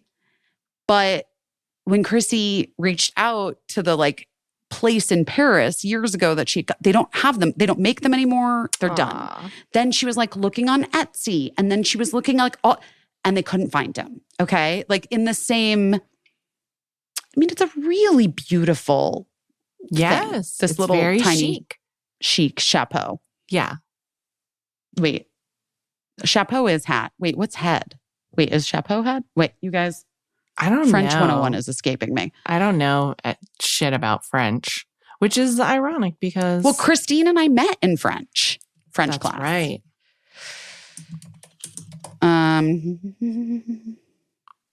Is it? I don't. La tête?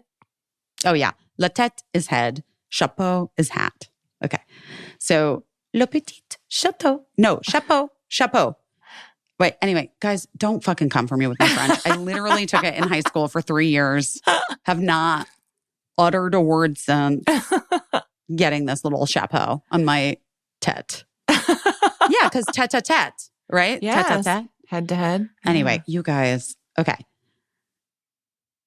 Now what I think we have here, guys, is a situation that it's the sisterhood of the traveling tiny beret, okay? Yes. And this is like the new generation of it because I feel like it's changed everything.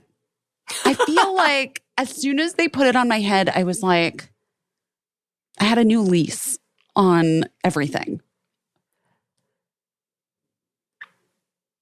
Granted, I didn't remember that I needed a plane ticket. Well, But a tiny beret can only do so much. And it was That's doing right. important work that didn't include. 100%. It did remind me a little bit of like when I worked in the nursing home, there was a man who was, I'm not even kidding. I think it was 105 years old or something. And he just would sit in his wheelchair and like sort of look out the window, but I don't even think he was really like, he just wasn't there. He wasn't really. And one day I was looking for something in his closet, and way up high in his closet, I found this like jaunty beret. And I just took it down and like put it on him, and he started like snapping his fingers and dancing in his wheelchair. And he just like, it just changed his day. Like it just brought him to life in a way that I had never seen that man before. And that's what your tiny beret reminded me of a little bit. It's like a Frosty the fucking Snowman situation. I don't want to be like super hyperbolic about it, but I do think there's magic involved. Okay. And I do like, I recently, AKA last night, I had a fucking rough night last night, but whatever, that doesn't matter. But last night realized that like this beret will travel. It will go to someone else. It will. It just will. I know it. I know it will. Like I'm ready for it, but it's not, but it's mine still. Like I still need it. Yeah. But there will be a moment, and I will know the moment when it's time to move on. The beret will move on, and it will go to someone else who is deserving of / it's not even deserving of, like needs the beret's energy, the tiny beret. And I have to tell you, yesterday morning I was talking to Michelle on the phone, and we were catching up because she was driving. She had like kind of a long drive. And she wildly did not have the kids with her, the many, many baby children that she takes care of now. Yeah. That she birthed. And we were like, we were talking about a bunch of stuff. And then I told her a bit about the tiny beret. And she was like, I'm going to need to see a picture of this. Like, you have to send me a picture. And we were talking. And then she's like, okay, I'm pulling in. I love you so much. Let's talk this week if we can. Blah, blah, blah, blah. Schedules. You know, like when you are with, like when you have friends who like, they're in the moment and they're the season in their life of like such small baby children and chaos that like you have to schedule the times in which you're going to catch up. So we're going over that. Okay. I'm like, I'm going to send you, as soon as we hang up, I'm sending you the picture. I sent her a picture. 3 minutes later, the phone rings. It's Michelle again. And she's like, I'm so sorry. I just had to call you back. I don't know if it's the tiny beret. What the fuck is happening? You look radiant, like a new person. And I was like, it's the fucking tiny beret, Michelle. And she's like, well, I love it. I love it so much. And it's perfect. And I love it. And I love you. And I was like, thank you. She was like, I had to call you. I couldn't text you. I needed you to know that I like recognize the difference in your soul from the tiny beret. And I was like, that's a real friend, guys. Wow. A real fucking friend. Oh my So gosh. anyway, that's kind of the story of the sisterhood of the tiny beret. I love It's it. happening. And guys, I don't know who's getting it next and I don't know when, but it's not yet. Just It'll just know. reveal itself. Yeah. It will reveal itself in due time. It might be Caissie. It might not be. Might Who be my knows? other friend, our third in the group. Yeah. Who Might knows? be Emily Beebe. We don't know. We don't know. Would Emily Beebe wear it for magic? Or do you think she would be like, So hard to know. But the It's tiny hard to know. beret is something that I think none of us can deny. yeah, I also don't think it needs to be a woman. I don't think it needs to be, I think it can be just a person who needs the tiny beret. I don't know Yeah. who it is. we don't know. We don't know. But what It's the probably, moment, probably not Mark, but you don't know. but we don't know. The moment will reveal itself. I know I could spot the magic in the tiny beret because I immediately Googled to see. I knew that it was like a one-of-a-kind item because I immediately Googled to see if anyone was selling like a small beret, and I couldn't find it anywhere. So, This is what I'm saying. This is a magical. yeah. We are in the book right now. You know what I mean? We're in the book. Yes. And so we're in this chapter where I have the tiny beret and I'm so excited about the possibility for the next bits of this chapter, right. to which I find myself at the inevitable point when I don't need the tiny beret anymore. Because I do feel like I'm on the precipice of it, you know? Yeah. Yeah. And I feel like the tiny beret is here to usher me into this new place of being where I don't need it, but and it will move along to the next person Yeah. who does. And actually, Christine, I will say, without, because this isn't a podcast where we tell all of our friends shit. Yeah. We tell our own shit.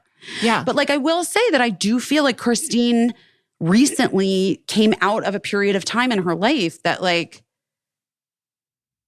was transformative for her. And now she's post beret. She's post tiny beret.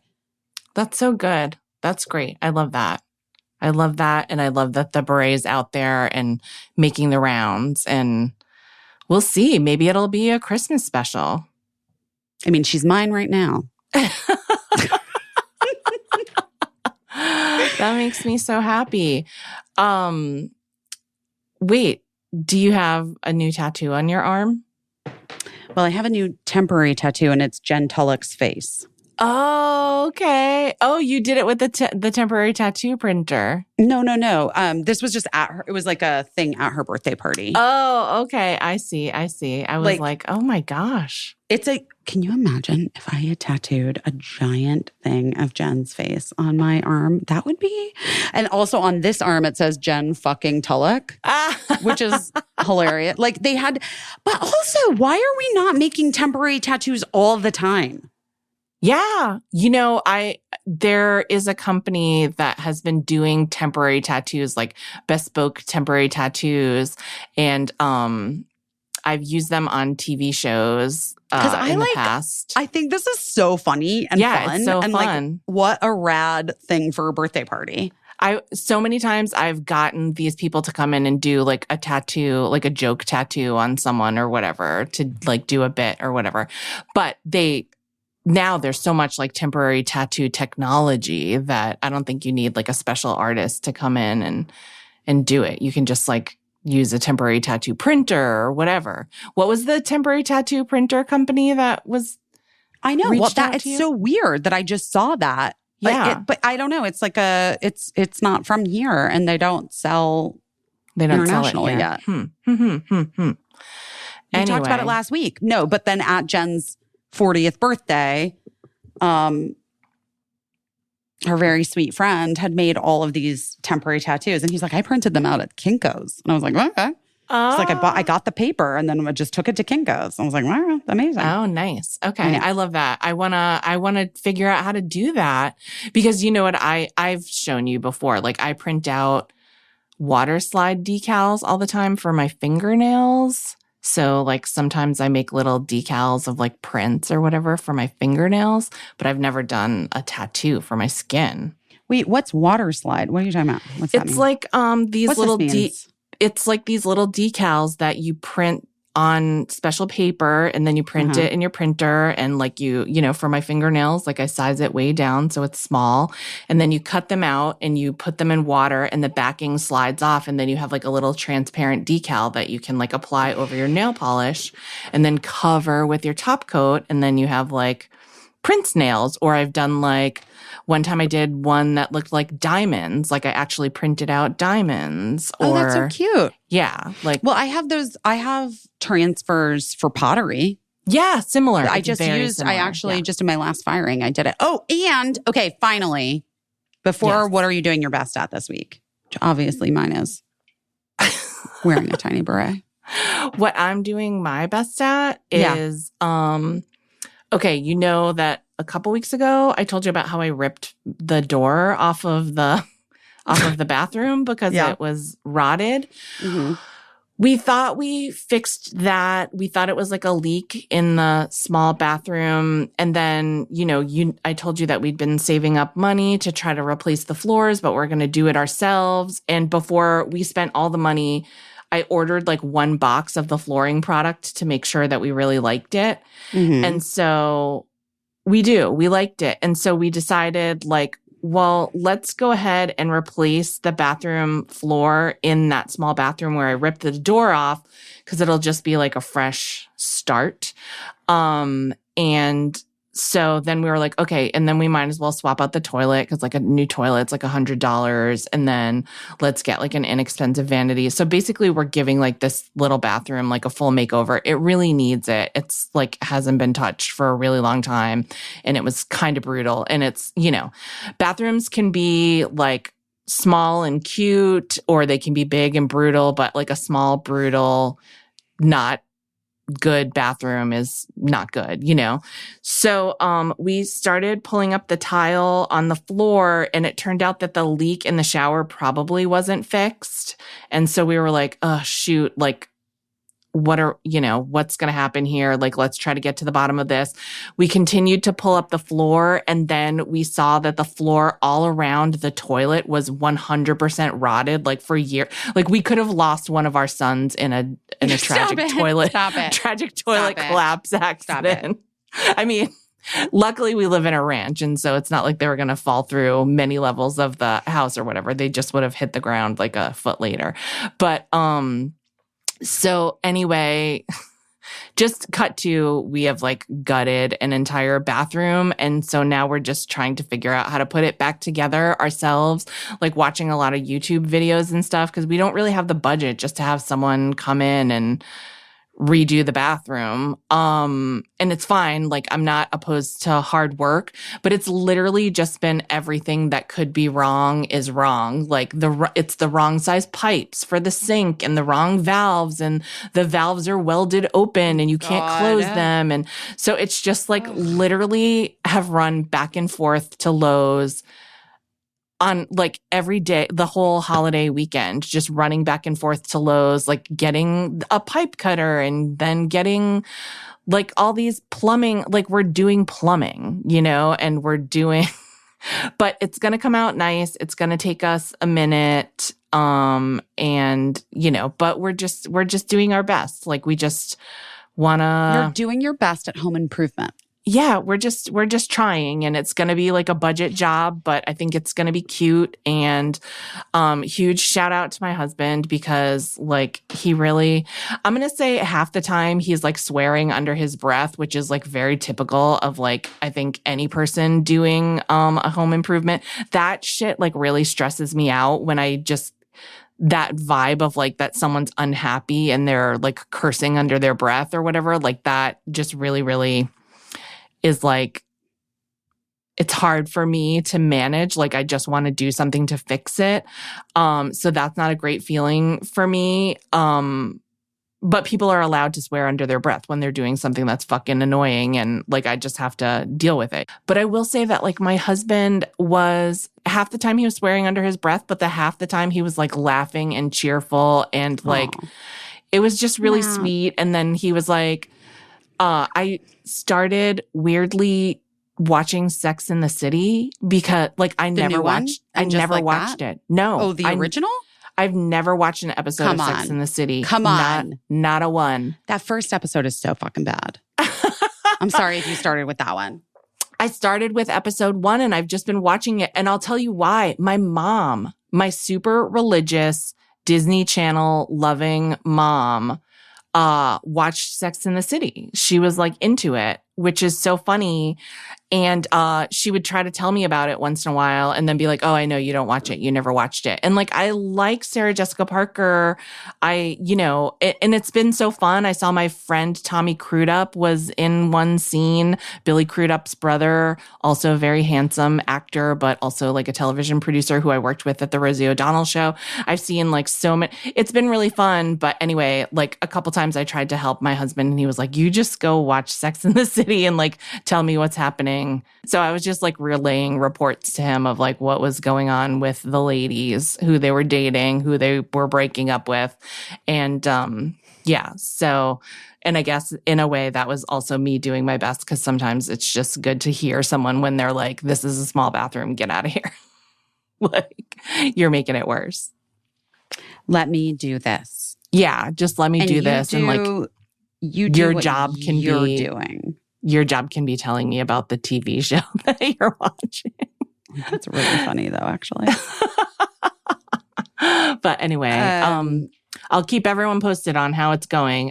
With Sex in the City or with the renovation? I think everyone knows how Sex in the City went. I think I'm the only person left on earth that didn't watch it. I don't know. We don't know. I don't know that. I don't know. But I actually don't. But with the bathroom, I just feel like, we got stressed out a couple times, but I was like, well, we can't fuck it up more than it's already fucked up. You know what I mean? Like, worst comes to worst, like the bathroom's out of commission for forever, but it'll be fine. Something will happen. We'll get it together. Or like until the moment comes where it gets fixed. Yeah. So anyway, that's what we spent the like our air conditioning from last year. Yes, exactly. Which apparently is getting fixed this week in New York, which is exciting. Oh, great. Our air conditioning on the bottom 2 floors went kaput last year, and we were like, "This is an exorbitant expense that we're just gonna hold off on." Right. The sleeping cabins, the sleeping areas are fine. Oh my gosh. Really, I don't know. That's my biggest thing. I don't want to be hot while I sleep. Yeah. Well. But the air conditioning is getting fixed now. So that's great. Good. What are you doing your best at? I'm going to be honest. Yeah. I haven't done my best at a lot of things this week. I've been bad at some things. Like regressive, asshole, shitty, pre-good therapy me. Okay. I just have to be honest. Yeah. But last night I had a moment where I was like, I have a choice to make in this moment. And I can do one thing and I can do the other. And also, what the fuck? Who cares? I'll just, I'm going to just path of least resistance. I'm going to just truly go with the flow and choose an opposite path than I would have chosen. I'm in a George Costanza this moment. And I did. And it was like not ideal for me. Yeah. But also it was fucking fine. Yeah. And like, I was like, okay, no, now we know. It's fine. Like, it doesn't always have to be like, remember years ago when I was like really struggling with like food stuff? Yeah. And someone said to me this thing that was like so fucking wild, which was that like, not every meal has to be like the best meal you've ever had. And I was like, me? What? Was it you? Did I say it? Well, I always tell people you'll eat again. I think it was. And I think it was when we were doing Busy Tonight. Yeah. Guys, so the sageness of Caissie carries back to her, to herself. It is actually you. I remember now. But you're like, not every meal has to be the greatest meal of your life. Like it doesn't just eat a meal, Busy. Just eat some food. Just eat, let's get you some protein. Let's get you a thing that will be whatever. Yeah. And it did really change because I realized that for many reasons, a lot of different factors, I was putting so much on every fucking meal that I would have. Yeah. And then you said that and I was like, oh, right. Like that's actually true. I don't need it. It doesn't have to change my fucking life. What the? Okay. So a little bit last night, there was this whole thing. And like, I was just like, no one night is going to be like the night of my life. Do you know what I Right. mean? Yeah. And so what? So like, okay, I got to like abruptly change what I thought it was going to be to being something else. And that's okay. That's fine. That's not ideal. It's not, Yeah. It's kind of a bummer in many ways, but like, you know what? Okay. And I truly did feel like that. Once I like let it go, I was Yeah. like, okay, it's fine. It is what it is. It's fine. I'm here. This is great. I'm going to go do this other thing now. I didn't think I was going to be doing this other thing, but here I am. And now I'm doing it. Yeah. There were multiple different paths that could have led to different outcomes. Those didn't happen. It's fine. Here's the trick. I didn't let it go today. Like today I circled back and was like, that sucked. Yeah. But now, no, it doesn't sound like I'm like talking in code, or do you understand what I'm saying? Like, you know what I I mean? understand what you're saying. Yeah. Okay. Yeah. Like in the moment, you just did the most expedient thing, but like So you're it wasn't able to. truly what I wanted to do, but I Right. was like, again, it's like not every meal has to be like the best meal of your life. Not every night has to be the night. Sometimes you Right. can just call it Yeah. Yeah. if you have to. Yeah.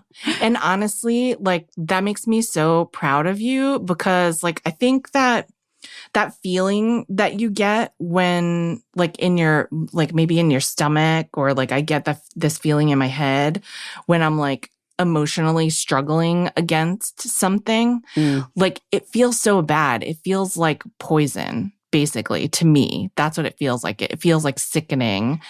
When I'm like very frustrated by something that I'm 100% sure should be one way and it's not going that way. Yes. And it just feels like poison. That's right. 100%. Yes.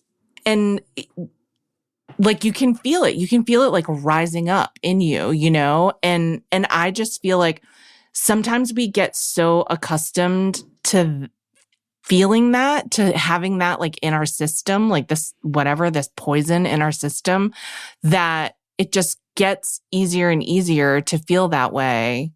And then when you do let it go and that like it just dissipates, it's such an amazing feeling. Like it's instant. It's just such an instant burden off your shoulders, but it's not the easiest thing to do. It's not the easiest thing to just say like, oh, I don't have to fight it this way, you know? Like, it's hard, actually. And especially because a lot of the times when you're like letting something go, it's because someone else won't let something go. Right. And Exactly. so, you know, you're just like, well, if you're not letting it go, I'm not letting it go. But then you just get so used to being like marinated in this fucking like psychological poison. And it doesn't feel great. It doesn't feel great. Yeah. And sometimes it's just like, it ain't worth it, guys. Not fucking worth it. Yeah. So anyway, I guess I'm doing my best at that. And Well, I'm proud of you. You do. Can I point out one thing that I hope you're not embarrassed by? But it does look like you have a little bit of like a left side of your nose sunburn only.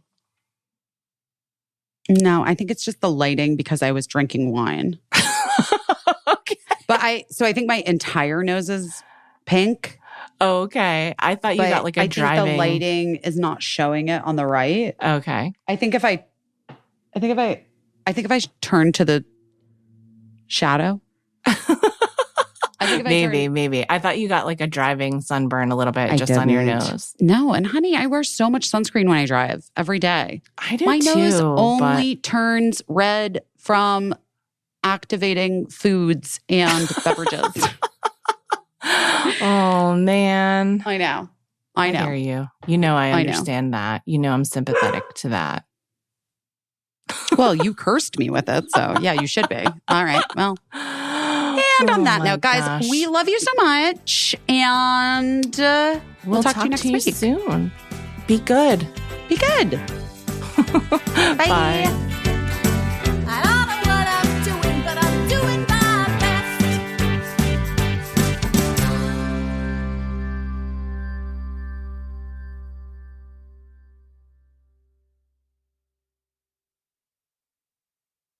Oh no.